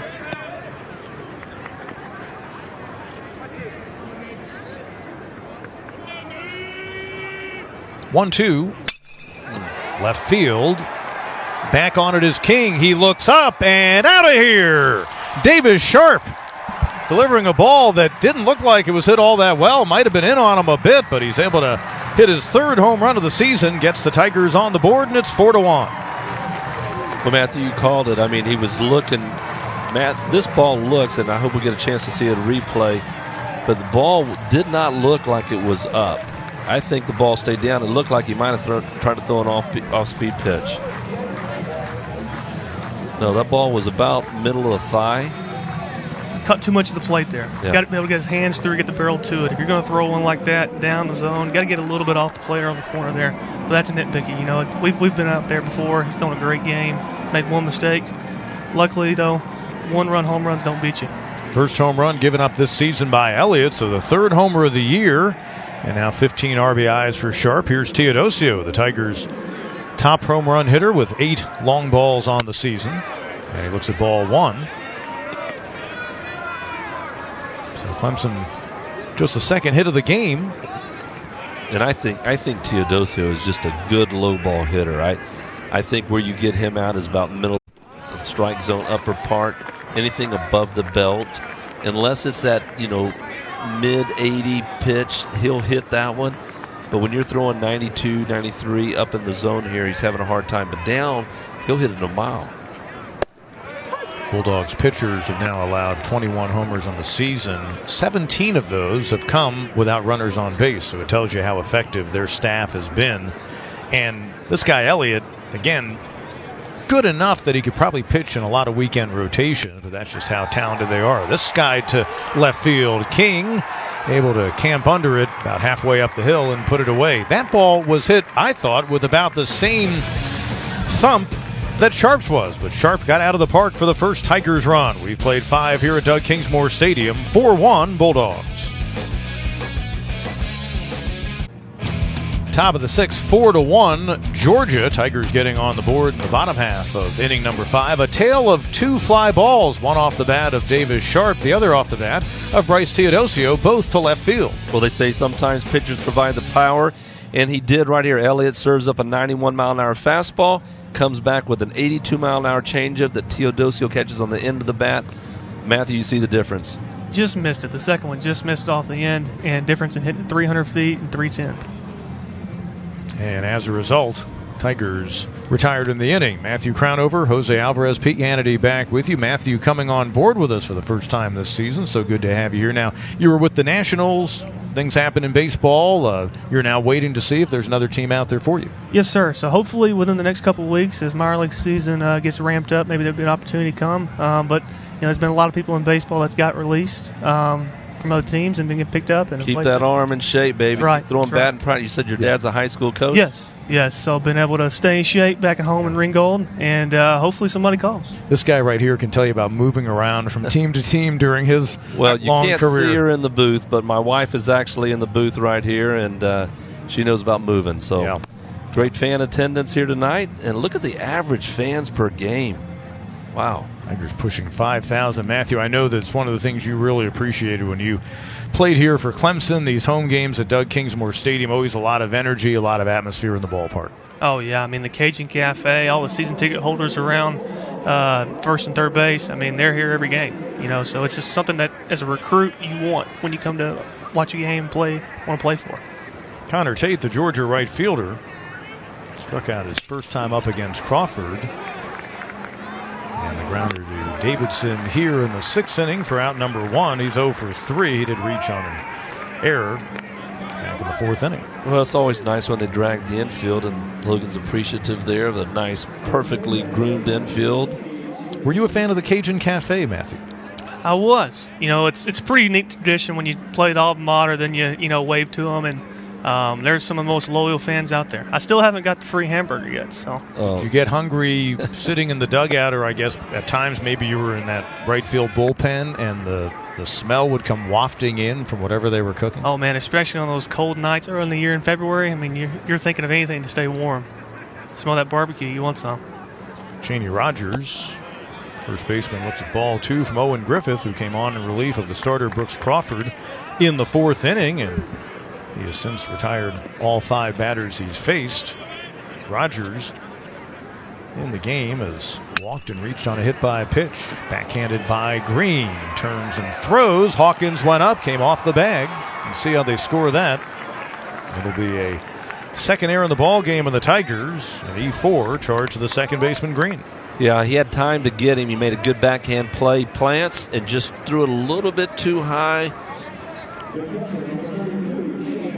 Hawkins couldn't get it down.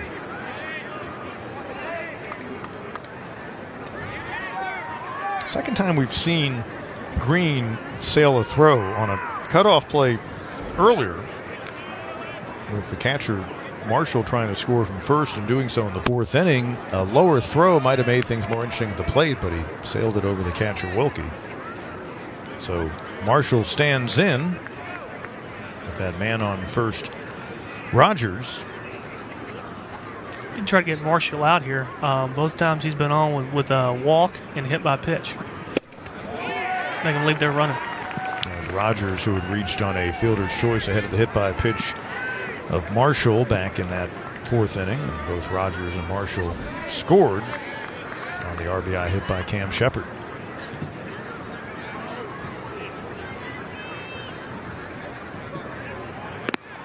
Griffith trying to hold things right here. Although keep in mind it's the Bulldogs bullpen that has been strong this year, and we got one of the nation's top saves leader, currently playing third base, Aaron Shunk, but he's their closer as well. Well, no, not to give too much grace here, but the temperature is 57 degrees. You know how tough it is to hold the ball. So Green was trying to get something on that ball and probably didn't get as good a grip as he'd have liked. It's a tough play up the middle. Tough play.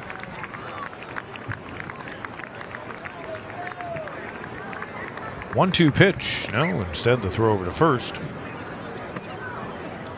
Just joining us, we noted earlier their starting catcher, Mason Meadows, an all-ACC performer who was injured back on March 24th when he fouled a ball and it bounced up and caught him in the face, but he's coming back much faster than they expected, and they think he could return this weekend for their big series against Vanderbilt, and a called third strike. And Griffith recording his first strikeout since coming on in relief, third time. The Tigers have gotten the Bulldogs to go down on strikes. Good breaking pitch. Ball bit hard. Good downward movement. Yeah, that wasn't a cement mixer flipped up there, Matthew. Some of those go a long way. That had some bite to it. They go a long way. 2 men out for the ninth place hitter in the order, the center fielder Tucker Maxwell. Talking to Coach LaCroix before the game, he mentioned Maxwell was probably one of the most athletic center fielders they'll see all year. 6 home runs lead this Georgia team, and he's hitting over 300. 0 for 2 so far in the game. He's grounded out to third and flied out to left. Clemson's really used that changeup right on left batters today.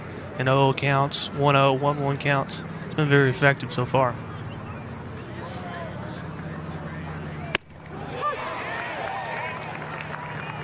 Pitch call for a strike, count 1-1.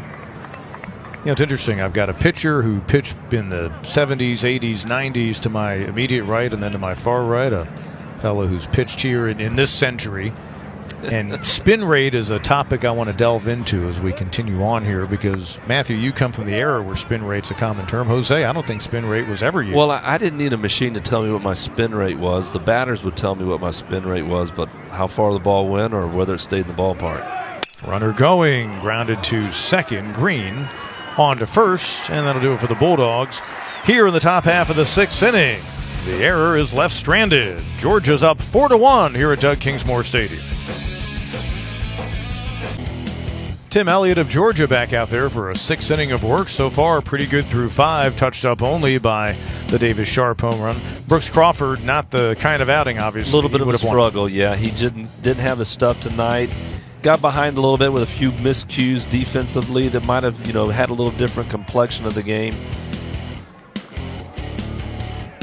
And a Tigers team that'll try to bounce back against Georgia. There is some activity in the Bulldogs bullpen. Jordan Green to start things out for Clemson here in the home 6. He is flied out to right. Well, they got one guy in the bullpen right now, this Cole Wilcox, that tops at 100 miles an hour. Very nice young man from my area in Ringgold, Georgia. Comes from a good family. 100 miles an hour, though. Come on. That's not right. Some guys got it. That's just not right. You can't drive 100 miles an hour. I'm telling you what, some of these guys are throwing some absurd velocities these days. Green homered against Georgia pitching a year ago. Falls behind here 0-2. So what are some of the things that the in college that they have you doing for strength? You see this pitch from the side here. Ball was behind him, but he caught a piece of it. So what do you see some of the guys doing as far as actions and workouts, drills? Every program is different. Rick Franzblau, who was there when I was here at Clemson, he's a great strength guy. One thing we always had, each day after you do at a start, you had a certain workout you were supposed to do. Like the day after a start was a big leg day. Then you had a big arm day, had a day off, then you had a total body workout, did a little stretching, then you pitched that seventh day, which is a lot easier to work out harder in college baseball than it is in pro baseball. Don't ever fifth a day. There's Big Rick right there, usually holding down the hammer. One of the hardest working guys in Clemson right there. These guys they're there at 5 o'clock in the morning, Monday through Friday, and not leaving until 6 or 7 at night. Then on the weekends, they're here every day too. Well, you see the two guys, you see Keyshawn talking to him, and there's a young man, when he gets filled out, he's going to be doing some serious damage. Great sinker ball, what I hear. Green goes down on strikes, fifth strikeout for the starter, Elliott. I mean, what a great job Elliott's doing. Like you said, with Wilcox throwing 100 miles an hour, it kind of shows you what kind of pitching depth they have here at Georgia with him throwing midweeks. And that's how you get to Omaha, win these midweek games. You know, it helps out your RPI. This almost counts as 2 wins here tonight, beating a quality team on the road like Clemson, a top 20 team. So these are big games, and the more midweek games you win, we used to call them midweek specials. You know, win 20 games in your conference and win your midweek games, and you host regionals and hopefully host super regionals and get to Omaha. Then anything can happen once you get to Omaha. Tigers impressive so far in their midweek ball games, unblemished in fact. As top of the order, Sam Hall is grounded out to first and flied out to left. So let's get back to spin rate. And Matthew, in the new era of analytics and all of that, that's a real big topic. So we'll use the Nationals organization because that's the one that you were in. And what are some of the emphasis points in terms of that with guys trying to come up through the system? Well, the Nationals are still pretty old. I say old school. They're just now starting to let us see the data. You know, nothing's wrong with that. Other organizations have been doing it 4 or 5 years now. So I was just introduced to it this spring training. So I think they're going to do a lot more with it this year. But what it really tells you, it can tell you the difference between if you should throw a 2-seam fastball or 4-seam fastball. If your spin rate's very high, you want to throw more 4 seams. Shunk on to first, out number 2 as Hall's retired for a 3rd straight time. More fastballs up in the zone. Then if your 4-seam isn't moving that much and you can see the ball more, you want to throw more 2-seams and have less spin rate, have more downward movement to the ball. You see the way Talley came in on that ball. He kept the ball in front, moving towards the ball, got in a good fielding position, and I like his arm. And obviously you can see why I said Talley. That's Aaron Shunk I meant to say, but you can see why he's going to be a closer. He didn't take anything off throwing that ball across to first. No, he's got a nice little short arm action. He does the same thing on the mound, which enables him to throw a very good cutter as a closer. And he now got 9 saves for the year. Quite a bit of games to go, so he's having a great start of the year. Logan Davidson picked up the Tigers' first hit in the ball game in the 4th inning, and he advanced to 3rd on a throwing error on Elliott, trying to pick him off at first, but he was left stranded there. Very good changeup right there. It was a good changeup. It almost looked like he's still trying to drive the ball towards the left field side, and I like that. Oh, yeah. You know, 0-2 pitch right here, see what he does. Probably a waste of pitch. May come back to it here. Elliott's 75 pitches so far. They think they can get 100 out of him tonight, so they may not have to utilize those guys they have warming in the bullpen or the man who plays 3rd base, who in the shift is currently moved well off the line. Shunk, their closer, and not going to have to worry about anyone fielding a ball in this half inning. Down on strikes goes Davidson. 2 strikeouts in the inning for Elliott. He's breezing along with a 4-1 lead through 6. Head of the 7th, Georgia up 4-1. Here's how they added on to a 2-0 lead back in their half of the 4th inning. Good job by Cam Shepard to get a 2-run double. Yeah, Teodosio kind of misplayed a little bit. He did a good job trying to keep it from going to the wall, but he didn't come up with it the first time he went down after it. Shepard leads things off in the 7th inning for a Georgia team. You know, that's a lot of times as a pitcher, we were always taught when you go down for the bunt, go down one time and come up with it. Don't go looking at the runner running and trying to feel for the ball. And That's kind of what Teodosio did there. He was trying to find out where the runner was and where the ball was. Exactly. Just make the routine play. Don't make anything bigger than what it is. Trying for their 9th win of the season, and this their 12th road game. And their 24th win overall. Georgia picked 3rd in the SEC East behind Vanderbilt and Florida, but they currently sit tied for 1st and have a big series coming up with their first place compadres, the Commodores, in Athens this weekend. So they will certainly pack Foley Field for that series. But between tonight's game and that, they've got to go just north of Atlanta tomorrow night for a game against Kennesaw State, a makeup ball game from back in February. 3-1, Griffith in jeopardy of walking the first batter. Shepard did some pretty good swings tonight. He's been swinging first pitch his first time up and his third time up. Third time up, he hit first pitch fastball, which drove in 2 runs. So been a little more selective here, but good leadoff guy trying to get on in the top of 7th here. Yeah, just a good average breaking ball right here should get him. And a called strike 3. Look at that. Wow. The veteran pitcher able to see right through the game plan. Well, most of the time people have forgotten more about baseball than I know, but just the way that you described him, Matthew, his fastball, and he let him off with a breaking pitch earlier in the count that didn't get the call.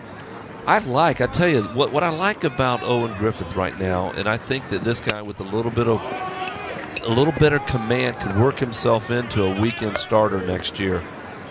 He's got good stuff. He's just got to get a little better command, and once he starts to master this changeup, it's going to make everything better. Yes, he might be able to. He's done great out of the relief the last 2 years. He struck out 2 Bulldogs since coming on in the 4th inning for punch-outs by Tigers pitching so far. Riley King reached on a single in the first, came home on the Shunk 2-run homer. He has since lined out of the second baseman Green and grounded out to the shortstop Davidson. I think somebody got crossed up there. Well, I think they went breaking ball, and tried to sneak a fastball by on the outside corner, and Wilkie just kind of boxed it there. Doing a very good job behind the plate tonight. 33 pitches so far since coming on for Griffith. And I don't know about you in your career where you are, and I haven't seen you pitch yet, and I look forward to that. But a lot of times you'll see Owen, a lot of pitchers on both sides, they'll get the first 2 pitches and they try to make that perfect pitch. They squeeze it a little bit too tight, hang on to it a little bit too long, and it just doesn't have the same quality character to it that they do when they're free and easy. Yeah, you saw right there the 1-2 pitch was a breaking ball in the dirt. It's hard to go throw a breaking ball down low as you can go, then try to bring it back up. Usually if you throw it for a strike, it get hit. Right there, he got lucky. It was for a ball, but goes the other way, and it'll get down fair and head on into the corner. Mikowski over and sprinting into second base with a 1-out double is Riley King, his second hit of the night, and the Bulldogs have another man in scoring position. And he's handled 2 fastballs up tonight. 0-2 pitch to start the game, then this last at bat too. Yeah, you look at the replay there. That ball was up and hit in the right perfect spot. That can't do much with that, but if he elevates that ball just a little bit more or drops it down a foot, it's an out. Exactly. 5th hit in the game for Georgia. 3 of their 5 base hits have been for extra bases.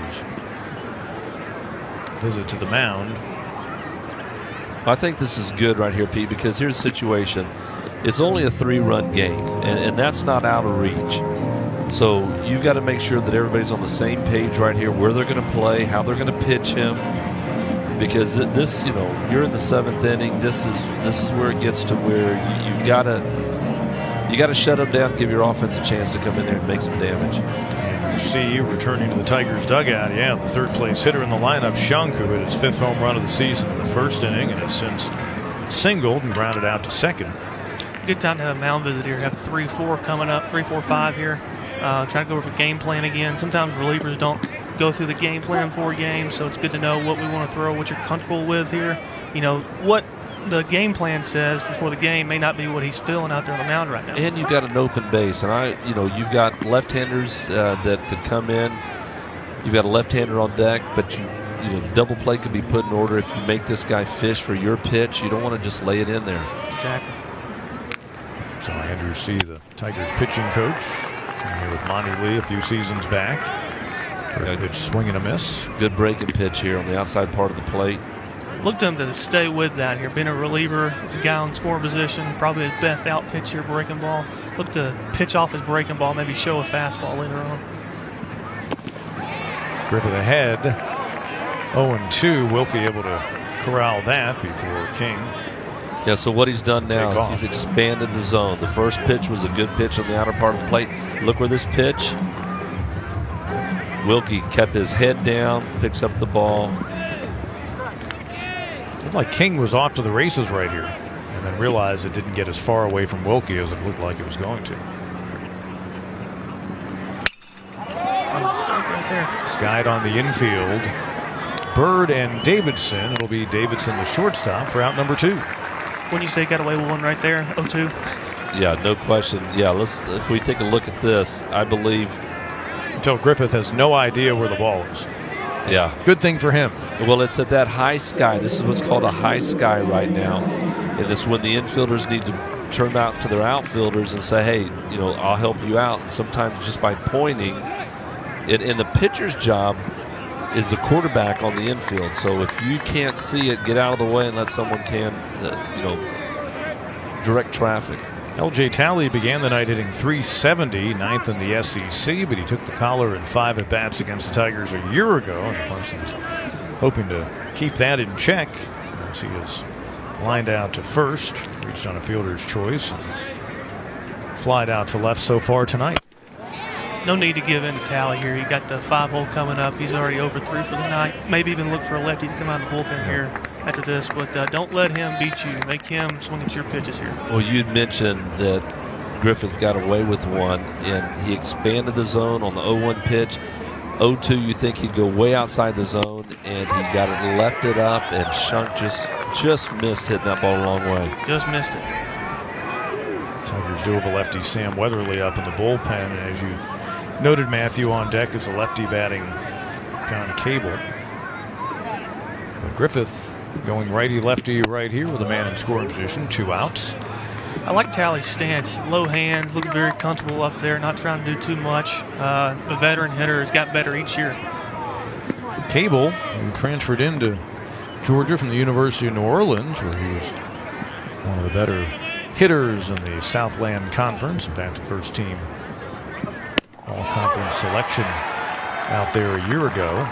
And the count evens 2-2. And this is where Griffith's got to be smart. He and Wilkie got to stay on the same page.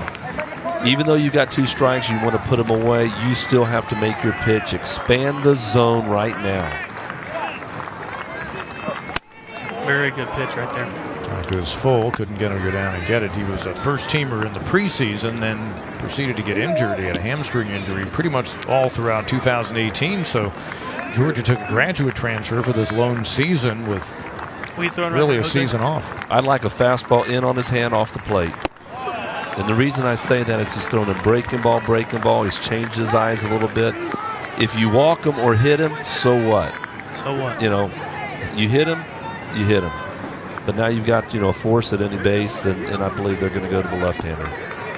First walk issued by Griffith, and indeed it'll be Cable coming up, and he will see the lefty Sam Weatherly, who will trot in from the bullpen and try to close things out here in the top of the 7th and keep things right where they are for the Tigers. We'll give you Weatherly's numbers as he comes on for his 8th appearance of the season when we come back.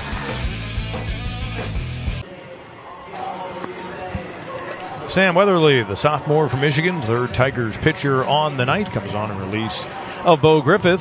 1st and 2nd for the Bulldogs here in the top of the 7th. 2 men out. And so far on the year, a 2.16 ERA. And again, another Tiger comes out of the pen with a pretty decent number of strikeouts, innings pitched.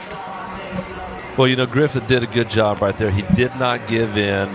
The only thing that I would like to have seen, as we were talking before the break, I was talking with Matthew, is that he threw him breaking ball. When he missed with that 2-2 breaking ball, now he's up there and he's looking for something. He's thinking breaking ball again, knowing, hey, I've got first base open. They're going to try to throw me another breaking ball. That's when you bust him in on the hands. If it doesn't run back over the plate, it's ball 4. Or if he leans into it and hits him, so what? Right now, the situation Weatherly's in, it was set up really good by good pitch, and they didn't give in, and you got lefty versus lefty.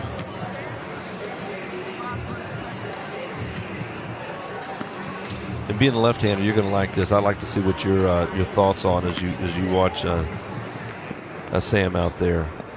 You know, as a hitter, you're probably going up there thinking to be aggressive. He's 0 for 3. He's going to try to make an impact in the game right there. So whatever you're most confident in throwing, usually being a lefty reliever, you need to have a breaking ball that you're willing to throw for a strike or for a swing and miss. So look for a first pitch breaking ball right I here. like a first pitch breaking ball because it doesn't have to be great on the first pitch. No. It could be a difference in the game, though, if he throws the first pitch fastball and guy hits a double here. So this is the big time right here. This is you got to make a big pitch. Yeah, and that's exactly what he did. He came with just a little breaking pitch, and it's a good one. John Cable, the DH, fifth place hitter in the Georgia order, a chance to add on to this 4-1 lead. First and second, 2 men out for the Bulldogs. The count goes 1-1. Weatherly At a reliever that went, a coach that talked about relievers, that you come in, you go from reachable to less reachable as you go. So that one was a striker on the plate, then you went off the plate to expand there. Weatherly delivers the 1-1 pitch, gets ahead in the count 1-2. The 16 strikeouts and 8 in the third, and he certainly would take one right here. Well, he's got him set up now. He really could throw him just about any pitch he wants. When I say any pitch, it's got to be in a good location. He could throw the breaking ball away, could run a fastball up above the hands.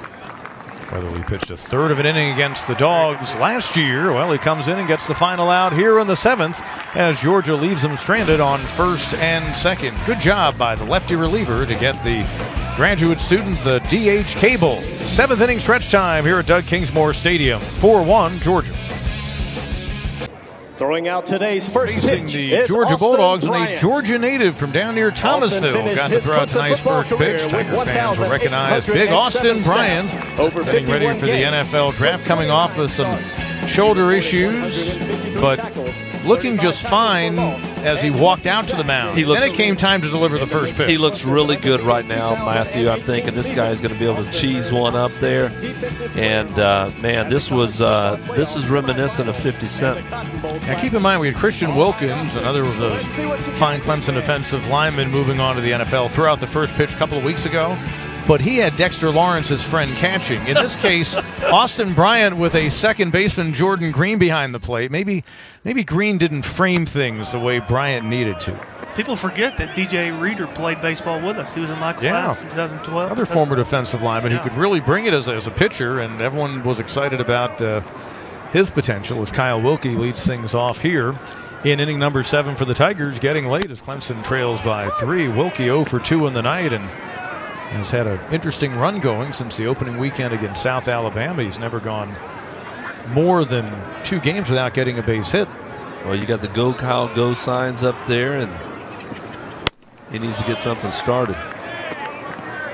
He just followed in the footsteps of great Clemson catchers between Keyboom and Okie and now Wilkie. I mean, Clemson's been very fortunate. Clemson fans have seen some great catchers come through here. Well, they've got one coming up right behind him in Hackenberg, and wow, he's good.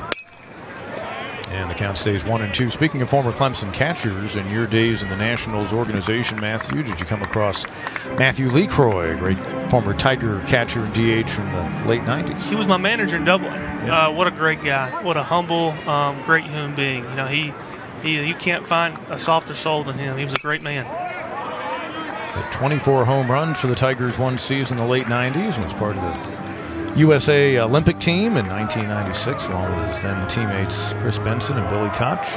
Now there's a Lucroy playing in the big league. There is no relation, but a fellow who himself, Jonathan Lucroy, has kind of become a journeyman. He's a raging He too was a Cajun. catcher.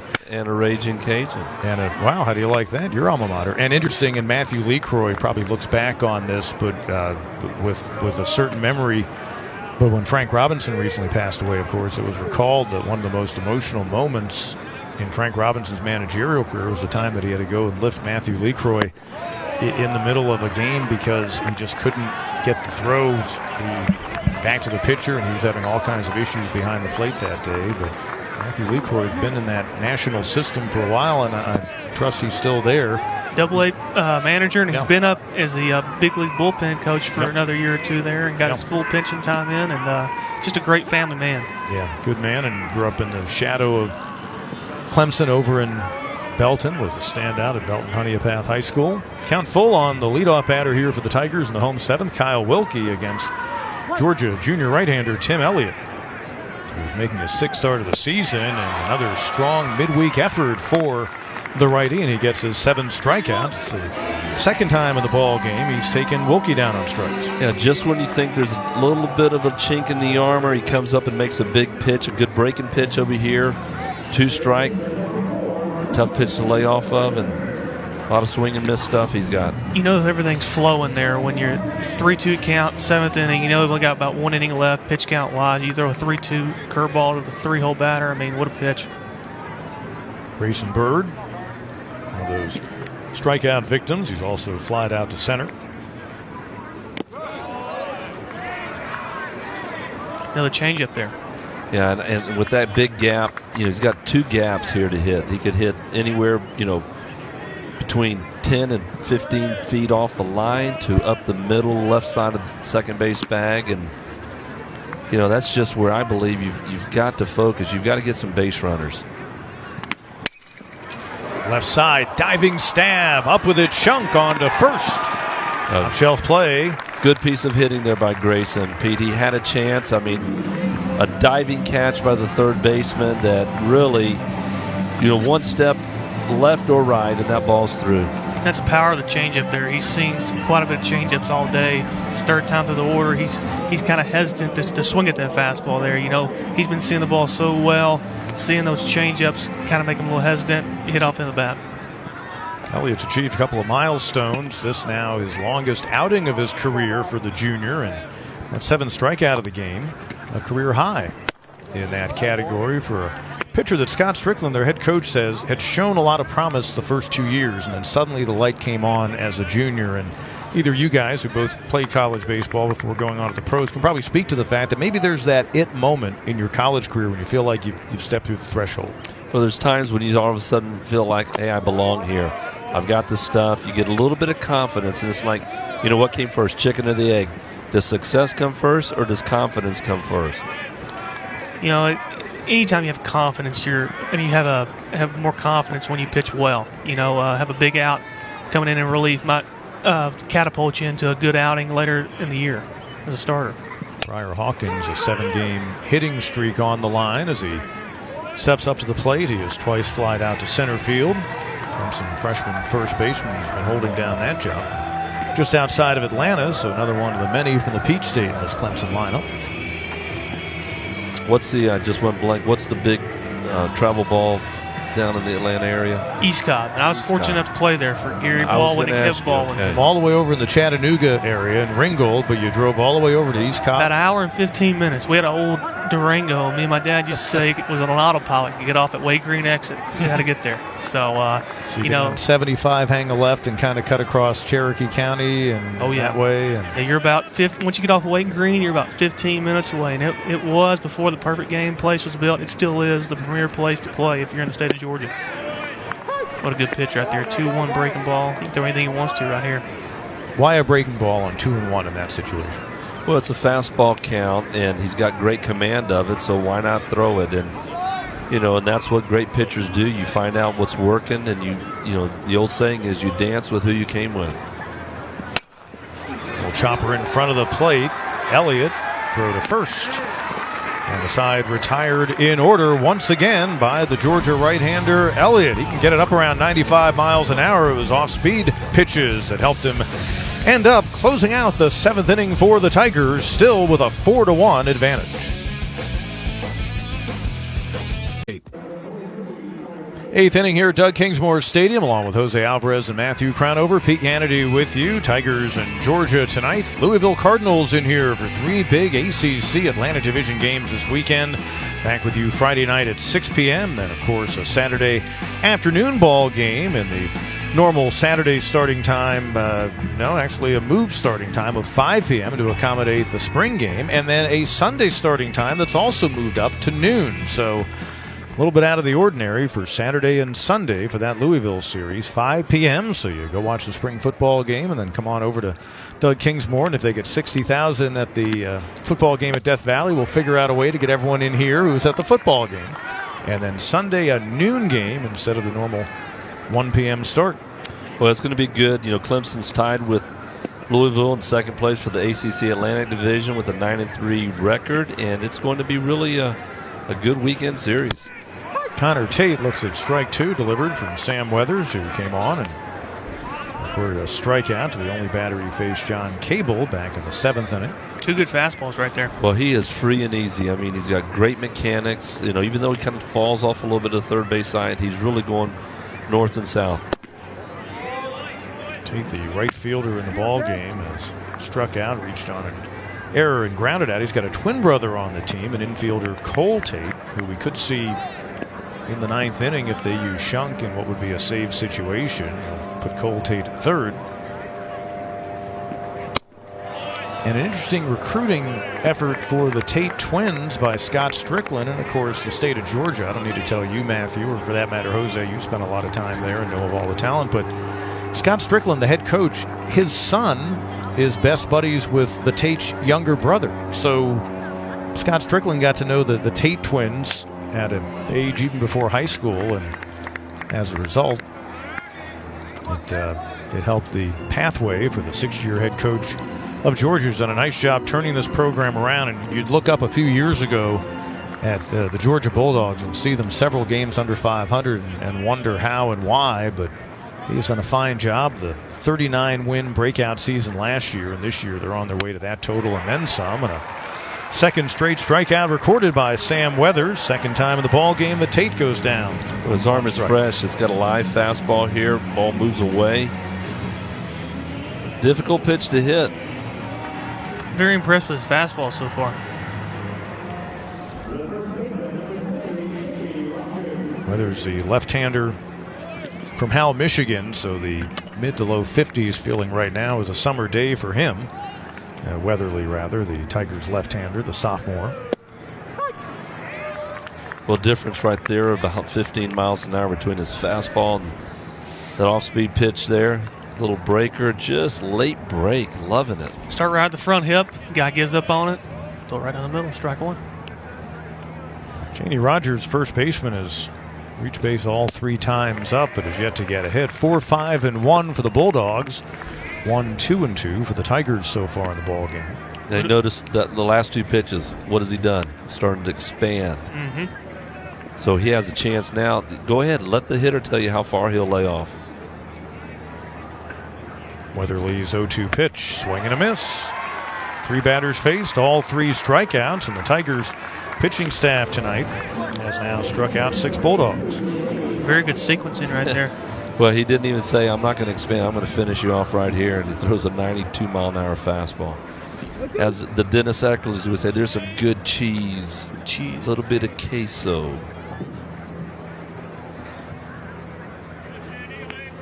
Shane Marshall, freshman catcher for this Bulldogs team. And he looks at strike 1. Boy, Weatherly's not messing around, and his fielders certainly appreciate that, but going right at these Bulldogs batters. When you have good stuff, you don't have to nitpick. Again, if a guy hits 300, that means he's making 7 outs out of 10.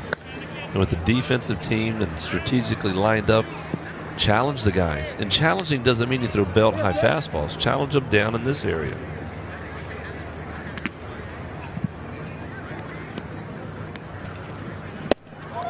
A great pitch right there. Gets ahead once again and a batter.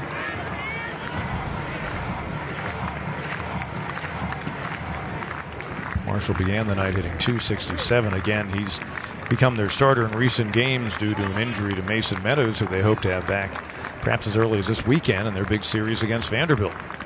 1-2 pitch, and the count evens at 2-2. It's a little bit too high right there. Yeah, what I like, though, is it was high, but the hitter didn't move his head. And when you can throw it close to a hitter's head and his eyes where he can hear it, see it, now you come with something off speed. And because if he's throwing 92, 93 around the eyes, in the hitter's mind, he's registering 95. It's just you can come right back with a breaking pitch or a change up, and you'll have them eaten out of your hand. He's done a very good job of going up and down with these guys this inning.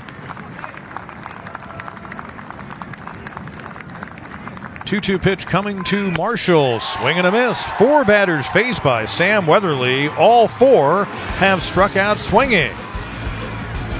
Comes with some cheese right there. Closes out things in the 8th inning for the Bulldogs of Georgia. They lead 4-1 as we head to the bottom of the 8th. Georgia's Tim Elliott having a career night. 7 strikeouts. Best for him as a Bulldog, and his past 4, including getting Jordan Green to go down swinging in the 6th inning, closing out that 6th frame against Logan Davidson. And here he is against Kyle Wilkie. Well, he's mixing it up on glove side, arm side, up, down. He's commanding the strike zone and really keeping the guys off balance the entire night. Lone blemish against him, that solo home run by Davis Sharp, due up second in this 8th inning for the Tigers. Bo Mikowski to lead things off, and Elliott, a guy that they were hoping to get deep into this game, and he has delivered in that regard. Always good when you have the mindset, you prepare for your start. He's been their midweek guy, and here he is getting ready to start the 8th inning for the first time as a collegiate. Well, no walks. I mean, Matthew, he's had a few 3-2 counts that he's made quality pitches. Guys really haven't chased a lot of balls. He's just had good command. He's just been in some really good counts. You know, he hadn't been behind many 3-1, 2-0 counts. He's got ahead with first pitch strikes, and he's won the 2 out of 3 battle, that 1-1 pitch. He hasn't thrown many balls on the 1-1 pitch, so he's gotten that count where he could use the elevated fastball or throw his breaking ball when he wanted to. Very impressive so far. Bo Mikowski trying to get a hit in an 8th game in the past 9. Was inserted in the starting lineup in right field for that series against Notre Dame 3 weekends ago, and he has held on to that spot since. Out of Johns Creek, Georgia.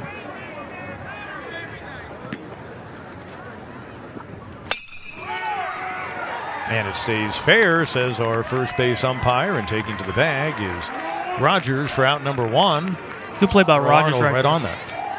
Yeah, he's really close to the line, which was a little bit odd for, being up by 3 runs, and he smothered it pretty well down the first base line. See how close on the line he was? That's not your normal position. One thing when you're up, more than 1 run, a lot of guys late in games play no doubles. Sure. So they'll be right there by the line there. Tigers have 2 hits tonight. Davis Sharp has 1 of them. A solo home run, his 3rd long ball of the season. Now coming his last time up in the 5th inning. And Elliott, he hadn't forgot that. Yeah, and the Tigers haven't had many base runners, as you noted. No walks allowed by Elliott. And they just haven't had a whole lot of action on the base pass to get anything going. Right center field, a 2-hit night for Davis Sharp. He'll make the wide turn and hold on at first. A 1-out single, 3rd hit in the game for Clemson. A good pitch right there, but a better piece of hitting. Yeah, that's a new defensive replacement. Came in and cut that ball off well in right field to keep Davis to a single. Bryce Teodosio stands in. Good time for the top home run hitter on the team so far this season. A run into 1. 8 homers, 27 batted in for Teodosio, the sophomore out of Malden High School. Looks like we might be having some action out of the bullpen over here. Yeah, that was a call from the head coach telling him get out there.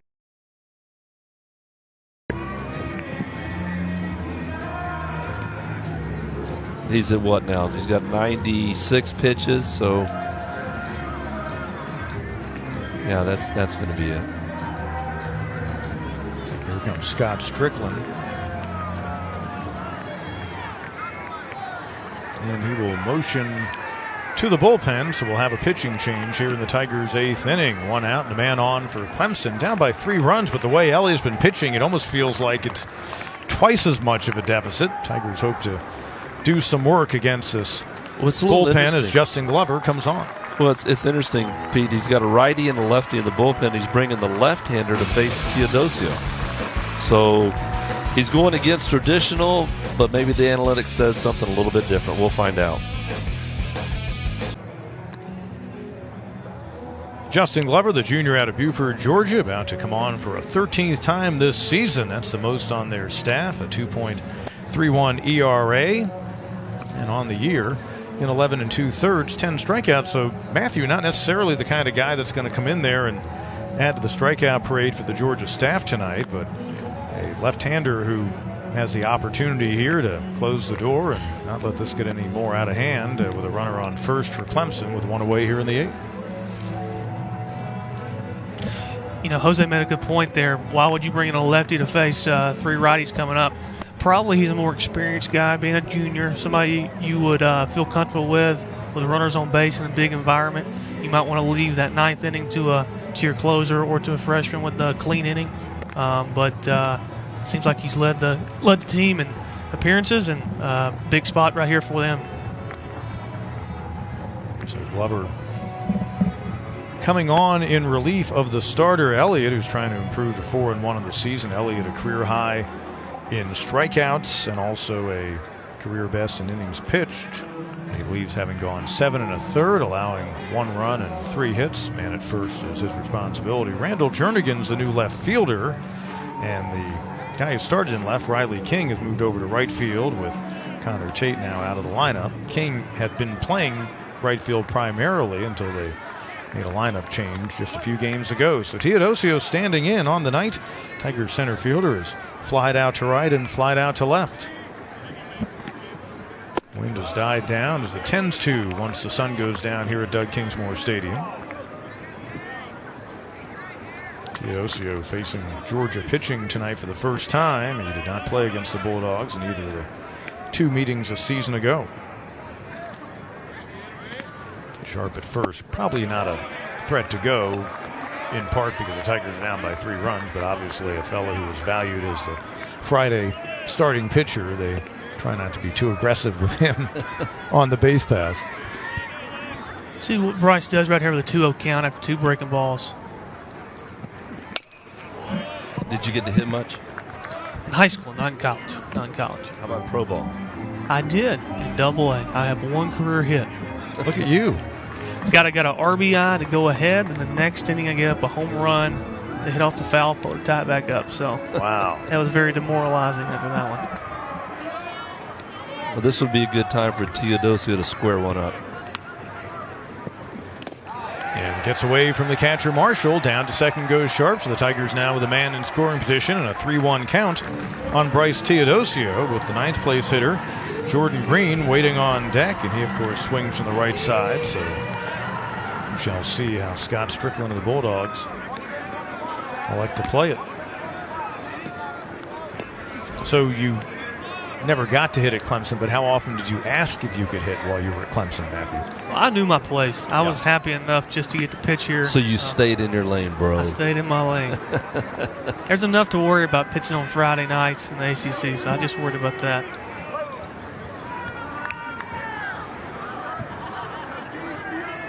Well, definitely hitters count.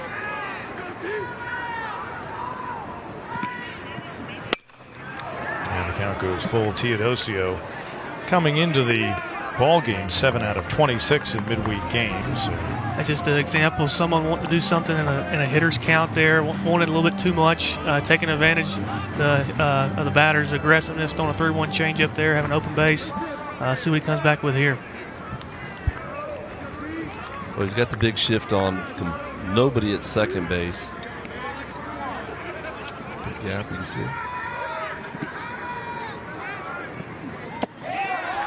And it gets away from the catcher Marshall, so Sharp will head down to third on ball 4 for Teodosio. Tigers have him at first and third. Teodosio just the 4th walk this season for the Tigers center fielder. And now first and third and still just 1 out in the 8th.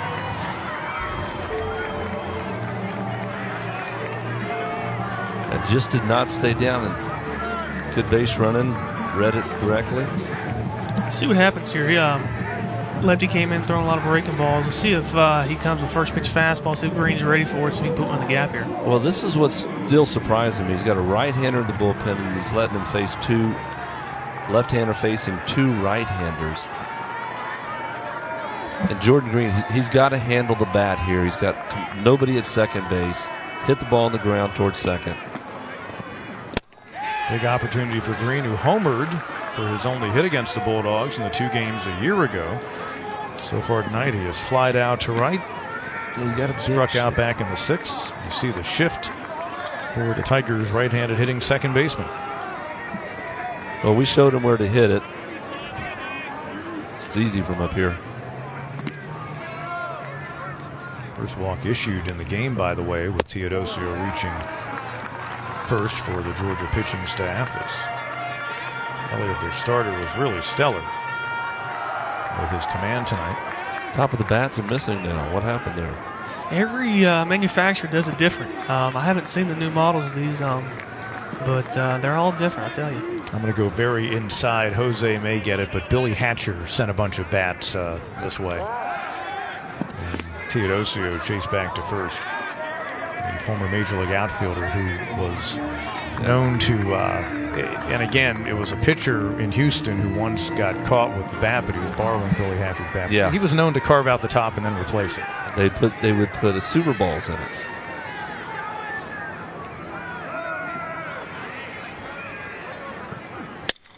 Sky to left field, moving back on it and pulling it in. Jernigan, runner at third, will tag, and coming home to score is Sharp with a second run of the game. Off the bat, that looked like it was going to be a whole lot more interesting. Sacrifice fly and RBI for Green, who drives in his 16th run of the season and cuts the deficit in half at 4-2.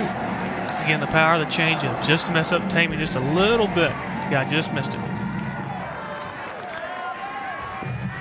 Yeah, it's just, I guess for old school, I think so much about how, even during batting practice, we're always, okay, hit and run, you always hit to the opposite side.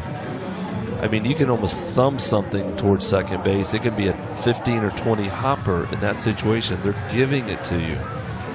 It's just part of the analytics now that has changed the game, and as we're going to see now, they're going to bring a... Yeah, they left the lefty in Glover to face the right-handed batting Green, but now it looks like they're going to go and get the right-hander. Or they're going to bring in their third baseman as their closer and look for him to get a 4-out save. Shunk is their third baseman, but as we've told you throughout the ball game, that's what they're doing. 9 saves on the season among the national leaders, so look for them now to move Cole Tate into the game. We'll end up seeing both Tate twins if they go with the defensive switch. We think they will, and indeed they will. That's Tate behind the mound you see warming up. So we saw Connor Tate start in right field tonight. We're going to see his brother at third base, replacing Aaron Shunk, who goes to the mound. We'll tell you all about it after this. Aaron Shunk, he has impacted this game with his bat, a 2-run homer in the first inning. It staked the Bulldogs with the early lead, his 5th of the year, and now looking for his 10th save of the season. And one of the many on their roster, Scott Strickland has built a roster. He's got a lot of dual-purpose guys. Several of his position players who get a lot of reps in the field and at the plate also have a role in this pitching staff. Well, it's similar to what Monty said about the Clemson Tigers. There's a lot of athletes now. I believe that players today are bigger, stronger, faster. They're more agile. I don't know why or understand how, because it seems like most of the young kids now, they're playing too many video games, and yet guys are coming up and they're really showing their athleticism, and here's an example of a guy that can go both ways. And when you do a double switch, as they essentially have just done, well, that means you've got to have a glove ready for him to use in his role as a pitcher as opposed to his role as a third baseman. And he's got to peel off the sweatbands and get ready to play. He's now a real athlete, Matthew. I would think both you guys in high school were pitchers, but were also probably good enough at baseball to play other positions. But in college, can you have imagined in the middle of a high-intensity Big Ten, this is a top 20 Division I game, and now you're changing roles in the field in the middle of an inning, and you see Cole Tate now the new third baseman.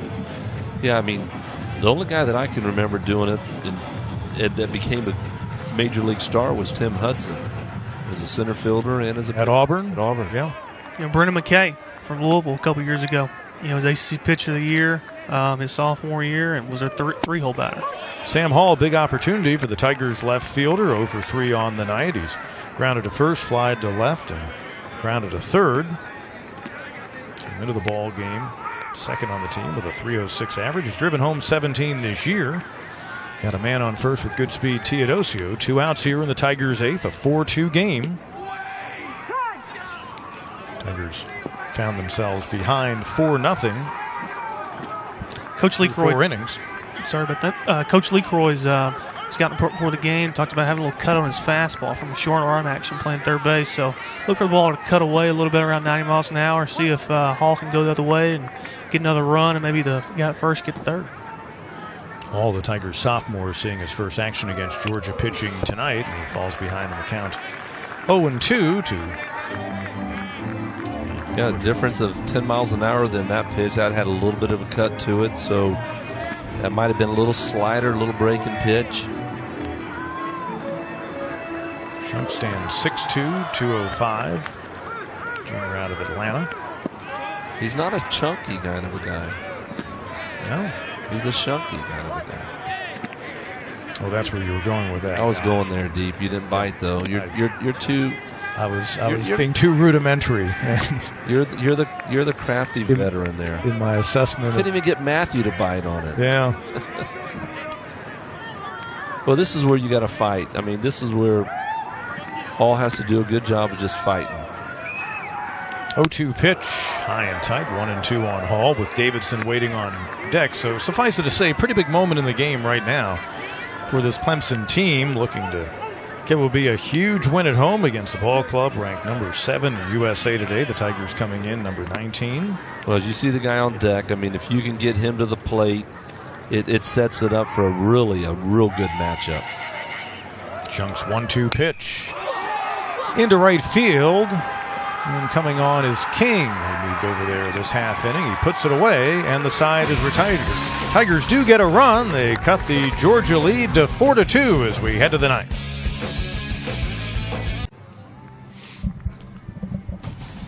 Monty Lee and the Tigers trying for a comeback win here tonight in a ball game you're enjoying on the ACC Digital Network. Of course, coming in August, 15 schools, one network, the ACC Network. August 22nd is the launch on cable and satellite. And, of course, August 29th in Death Valley, the 2019 season opener for the reigning national champion Clemson Tigers against the Georgia Tech Yellow Jackets. Matters at hand, Tigers battling the Georgia Bulldogs and trying to hold things right here in the top of the ninth. And what a job Sam Weatherly's done since coming on in the 7th inning with 2 men out and a couple of runners on. He stranded them with a strikeout, struck out the side in the 8th, and here he is facing the 9th place hitter and center fielder Tucker Maxwell to start out the 9th. Well, he's shown good stuff. He's been getting ahead, and as I said that, he's falling behind 2-0 right now, but the guy comes in relief with the quality stuff that he has on the ball. He's got to challenge him. 8 strikeouts for Tigers pitching in the ball game. And it stays inside, and for the first time since coming on, Weatherly falls behind a batter, 3-0. Probably a strike over the plate, but you saw the catcher had to reach across the plate, so the umpire kind of got spooked there, so probably don't get a strike call there. I pointed to the track man and said, Matthew, what do you think? And that was a great observation. I think the pitch had so much movement that Wilkie might have taken it away. See what Maxwell does here, 3-1, being the 9-hole batter. Will he swing, or is he taking right here?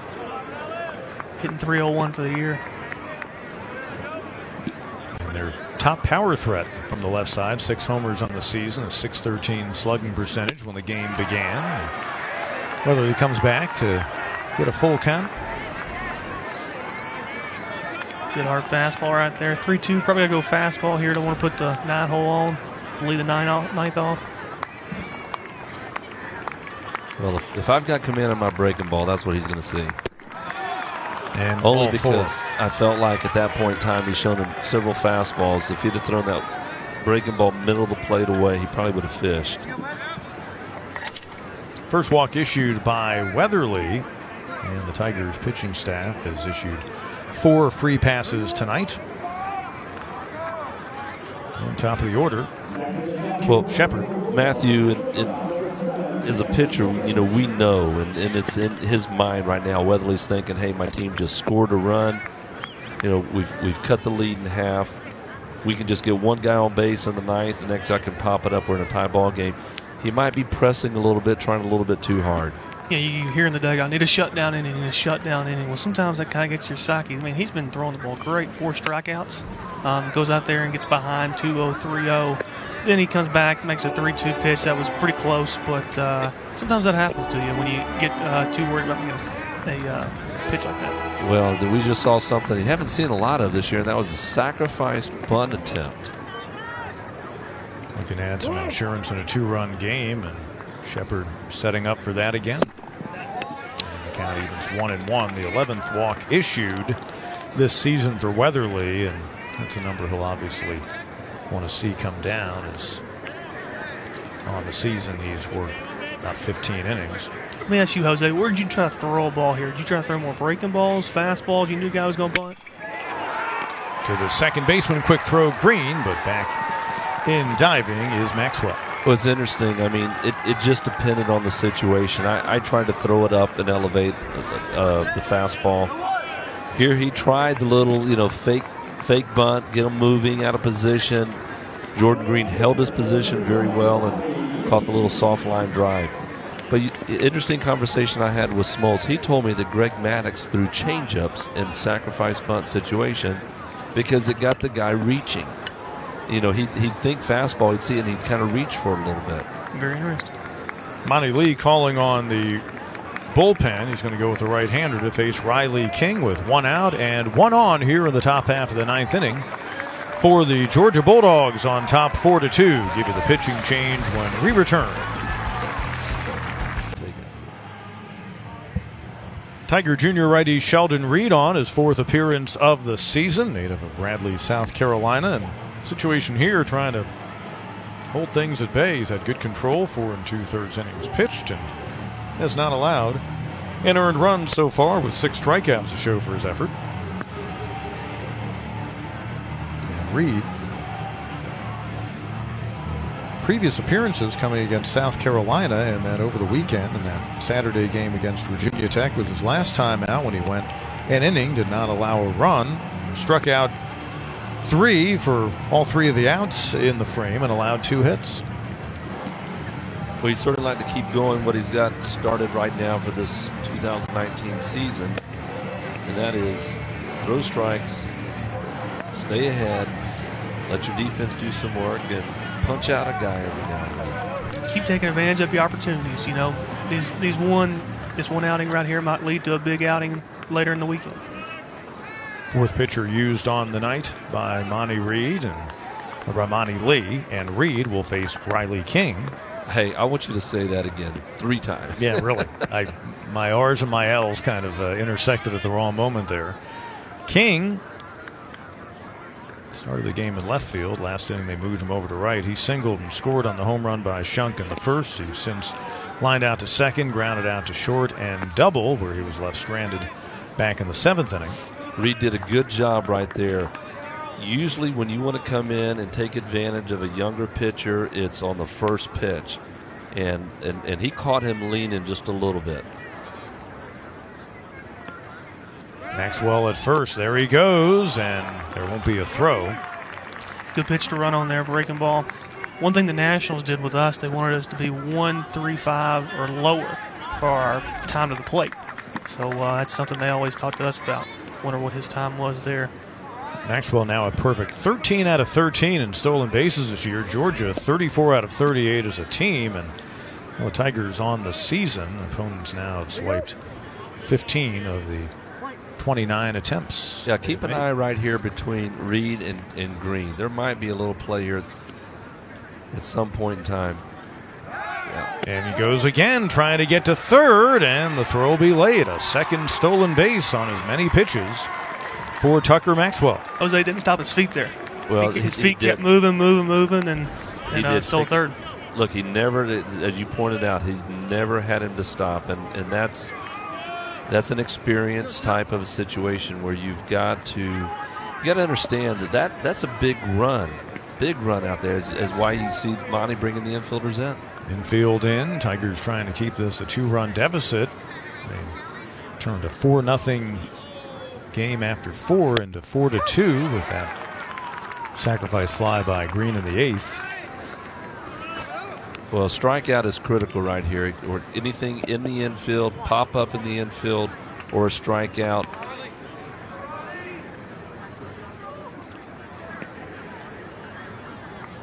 King has some pop.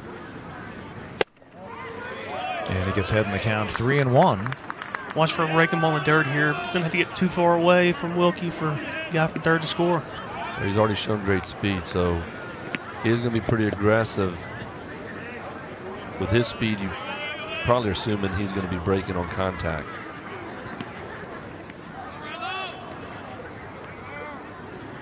Reed's 3-1 pitch.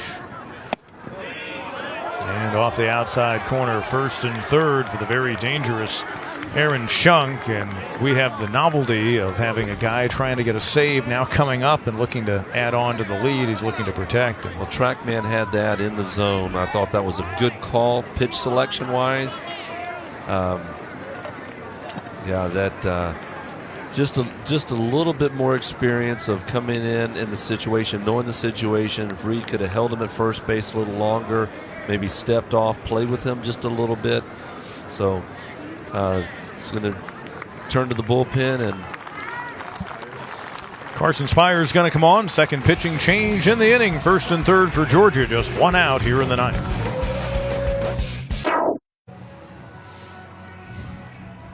Carson Spires, the Tigers closer, about to face the Georgia closer, Aaron Shunk, as Monty Lee goes to the bullpen. Brings on the right-hander with first and third. And again, this is all about trying to utilize the talents that have 18 strikeouts and 17 2/3 and shut the door and give his team a fighting chance down by just 2 in the bottom of the ninth. Well, it is. It's a good call by Monty to get Carson into the game, get him some innings in here, but it's great experience, and he'll have plenty of time to rest before the Louisville series this weekend. They need a strikeout right here, and I'm not so sure that they're going to play Green and Davidson halfway. You've got great speed on third base. Don't know much about how well he's going to run at first, but they're looking for a strikeout. Spires out of Greenville only. Tiger Jr., 6'2", 185. About to face the Georgia Bulldogs for the first time in his career. Actually, I take that back. He saw them last year and went 2 2/3 innings in the game on the 17th of April. And allowed a run on 1 hit, and a strikeout and a walk. Yeah, I definitely don't look for Shunk to bunt in this situation, and they are playing the middle infielders back in double play depth, keeping the corners in. 2 walks in the inning, and those individuals sit at first and third, with Maxwell having gotten over to third on stolen bases on consecutive pitches. Runner at first is King. Shunk, single and a 2-run homer tonight. You'll really like his action on his ball. He's got a great changeup. He can throw it effortlessly, but it looks just like his fastball, and then he'll run a 90-mile-an-hour fastball up there. So this is a good matchup.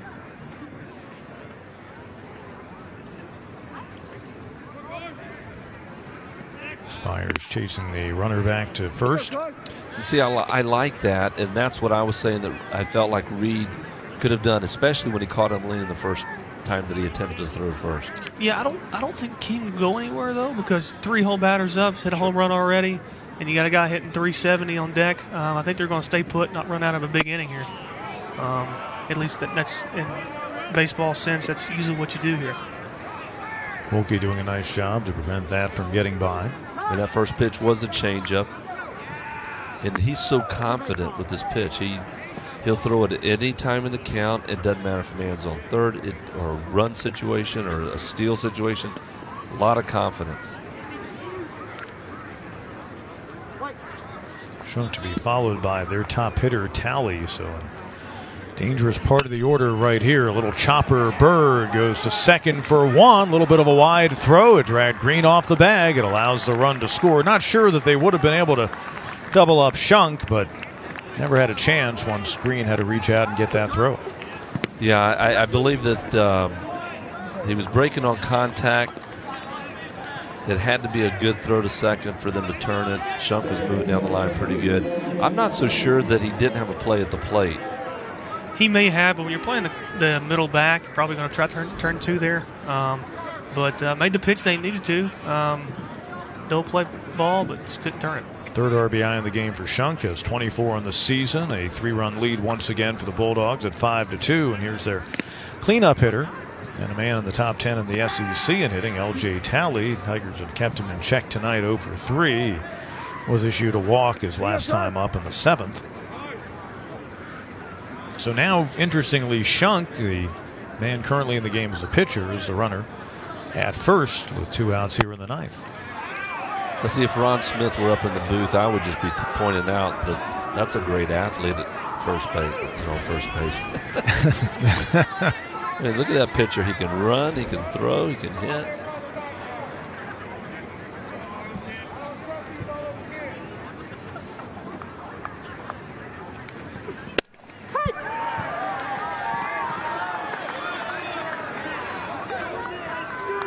One count. Great count to throw a changeup right here. Talley is lined to first, reach on a fielder's choice, fly to left, and then reach base on that walk in the 7th. Not so sure Shunk, because he is in the game as a pitcher, but just because of his value out of their bullpen, and he is 3 out of 3 this year on stolen bases, but is he really a threat to go in this situation? I don't think so. Not up 3 runs, and with him needing 3 outs to close the ball game out. Talley thought about it, takes strike 2. And plus the fact that it has a hole left, it keeps a hole between first and second. I like that pitch. Something to be said about making him try to dive back, maybe get a little tired, go out there in the second up, have to get 3 outs in the bottom of the 9th. 2 steps over to his right, and that'll do it for the Bulldogs. Here in the 9th, they add an important insurance run. They'll head to the bottom half of the 9th inning, projecting a 3-run lead in this battle of top 20 teams. Bottom of the 9th, Tigers looking up at a 5-2 deficit. It'll be 2, 3, and 4. Davidson, Wilkie, and Bird due up for Clemson against the closer for the Georgia Bulldogs, Aaron Shunk, who had a 2-run homer in the first inning, and then his grounder to third. Tigers unable to turn a double play in the top half of the 9th inning here. It allowed another run to score for a 3rd RBI in the 9th. So Davidson was one of the 3 Tiger hits in the ball game. Well, it just shows you how one pitch and one situation can change the complexity of the game. Had they walked Hall last inning, Davidson would have been up and he'd have been the go-ahead run. Off-speed pitch for strike 1.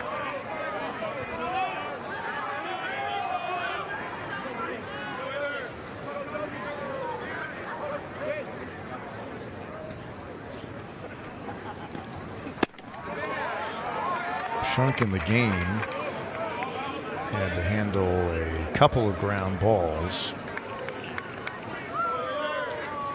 So he's had an impact with his glove and his bat and his arm so far. And he's heading the count 1-2 on the Tigers' top all-around hitter, Logan Davidson.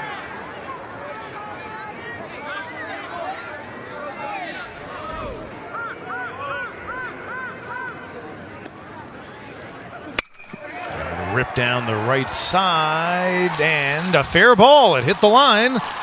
Davidson will roll into second with his second hit of the game. A leadoff double here in the bottom of the 9th. Boy, I can't believe that fell fair. It looked for sure it was going to be just outside the line, but perfectly placed ball. We had a close-up of the glove of Shunk. He's done something that I did early in my career, and I had a coach notice it and stopped it, but his finger, he keeps a finger out of the glove, and when he's throwing a fastball, his finger will go straight out. When he's throwing a breaking ball, he's kept it close. Now I don't know if he'll do it again, but I like the close up on this. Just keep an eye on. He's got one finger out on his glove. When he goes to put the ball in the glove, watch what happens. Kyle Wilkie standing in. Tigers down by 3, but with the leadoff man in scoring position. Shunk, kind of a tough guy, gamer. In fact, most of the regional last year in Athens he pitched and played in was with a broken nose. So he knows about grit and getting after it. Wilkie 0 for 3 on the night.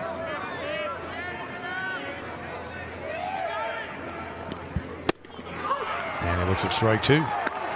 So he's wiggling the finger a little bit on breaking balls, but on a fastball, he's almost like he's straightening his finger out, but on the breaking ball, he's just kind of wiggling. That's what it's looked like. A lot of pitcher-onlys wear gloves with finger protectors, but him being a position player also, he probably doesn't wear one of those types of gloves. I'm going to say it's a breaking ball. And I'm wrong. Well, no, it was an off-speed pitch. Kind of backed up on him there a little bit. 1-2 the count.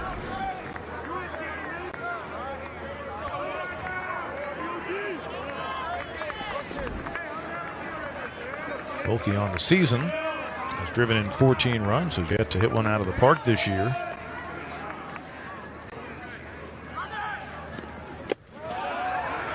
Ball kicking to the right of Marshall, who is able to get on it. Davidson retreating to second.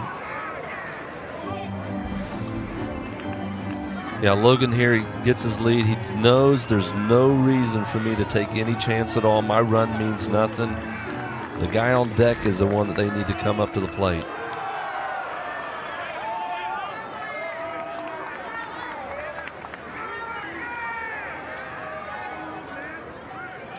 Aaron Shunk, the junior righty. Wilkie, center field. And moving over is Maxwell for out number 1. Grayson Bird, the ACC Player of the Week. Tough night for him so far. Retired on a really nice play by the man on the mound now. Shunk over at third his last time up in the 7th inning as Shunk made a lunging move to his left to knock down a hard grounder and throw out Bird. 0-for-3 on the night for the Tiger 5th-year senior third baseman. A guy who, of course, saw the Georgia Bulldogs earlier in his college career when he was in their conference at LSU, and have been facing him as a midweek rival since arriving here at Clemson. Good backdoor breaking ball right there. You're right, Matthew. It's a good leadoff pitch for a guy who's a pretty good fastball hitter. Track man says ball was away. Good job by the catcher. Still in strike. TrackMan, the device they put in here at Doug Kingsmore Stadium last year, the very highly analytical and sophisticated computer that tells this Tiger staff all the things they need to know, plus scouts who would have access to that information. But everything that a pitcher's doing, where balls go, tendencies, all that kind of thing. That was the 268th pitch of the game. There's our radar. And you see it looks like something out of the Jimi Hendrix era of the 60s with that paisley look to it.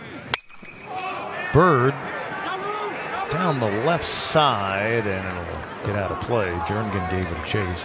Looks like its theme song would be Purple Haze, based on how the light's hitting it tonight. We don't believe those are permanent designs on there.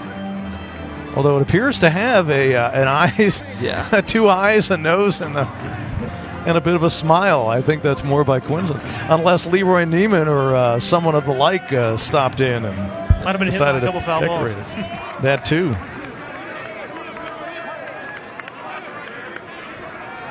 1-2 on Bird with 1 out, and Davidson on second base here in the 9th inning. Gets a piece. Keep fighting for one more pitch. Stay alive. One more pitch. The longer you go into the count, the better it is for the hitter. Yeah, that was an off-speed pitch that didn't have much break to it and really got away with a pitch.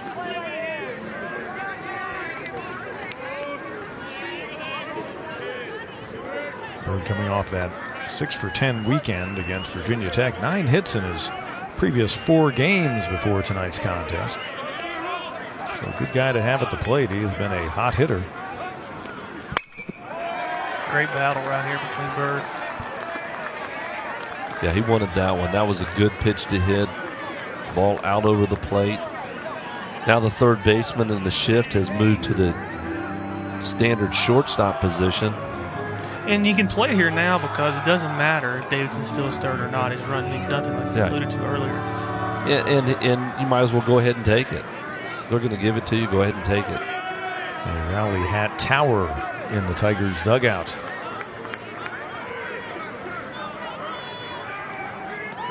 Shunk came on last inning trying to pick up a 4-out save. Runner going Davidson. That's ball 2. It'll I don't believe be credited as a stolen base, as with the shift on, there was no one over to cover. So probably defensive indifference will be the ruling there. The only thing that could have really bit Clemson there would have been a line drive right at somebody. Exactly. Yeah. But he could have really probably waited till he caught the ball and then taken off and still. He would have beat the guy out of the base anyways. So Davidson 90 feet closer. Bird getting ready for a 2-2 pitch. Well, just it does a little to the psyche. Even if that run comes in right now, defensively they may be saying, well, that run doesn't matter. And chopped to the right side, and it does just that. The RBI for Bird. 5-3 now the scores. Davidson comes across. Give Bird his 25th run batted in on the season, his 8th in the past week. And the Tigers a little bit closer, but now with 2 men out and no one on in the 9th.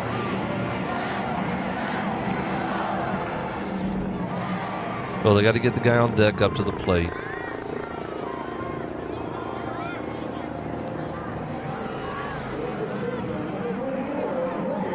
Just be that guy that says, I'm not going to make the last out. Exactly.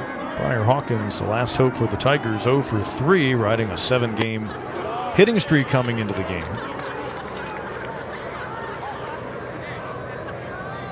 Hawkins grew up just north of Atlanta in Cumming, Georgia, went to West Forsyth High School.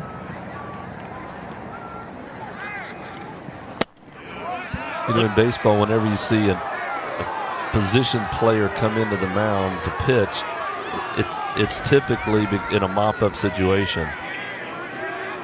Yeah, I'm a little surprised on this pitch right here. Not only TrackMan had it off, that's a pitch you can't miss as an umpire in that situation. To third, Tate up with it on the tough hop on to first, and that'll do it. A 10th save on the season to keep among the national leaders for Aaron Shunk, and the Georgia Bulldogs come into Doug Kingsmore Stadium and win the first of 2 meetings this season between these rivals from the SEC and ACC, 5-3. Well, Clemson just did not hit the ball good, and that's because you saw a really good pitching out of Tim Elliott. He did a good job of keeping him off stride. Unfortunately for the Tigers, Crawford really didn't give him what he's been doing, and they're just going to have to play a little bit better, especially coming into a big weekend against Louisville. Elliott gets the win. He goes to 4-1. Crawford takes the loss. He's 1-2, and the Tigers losing in a midweek game for the first time this season.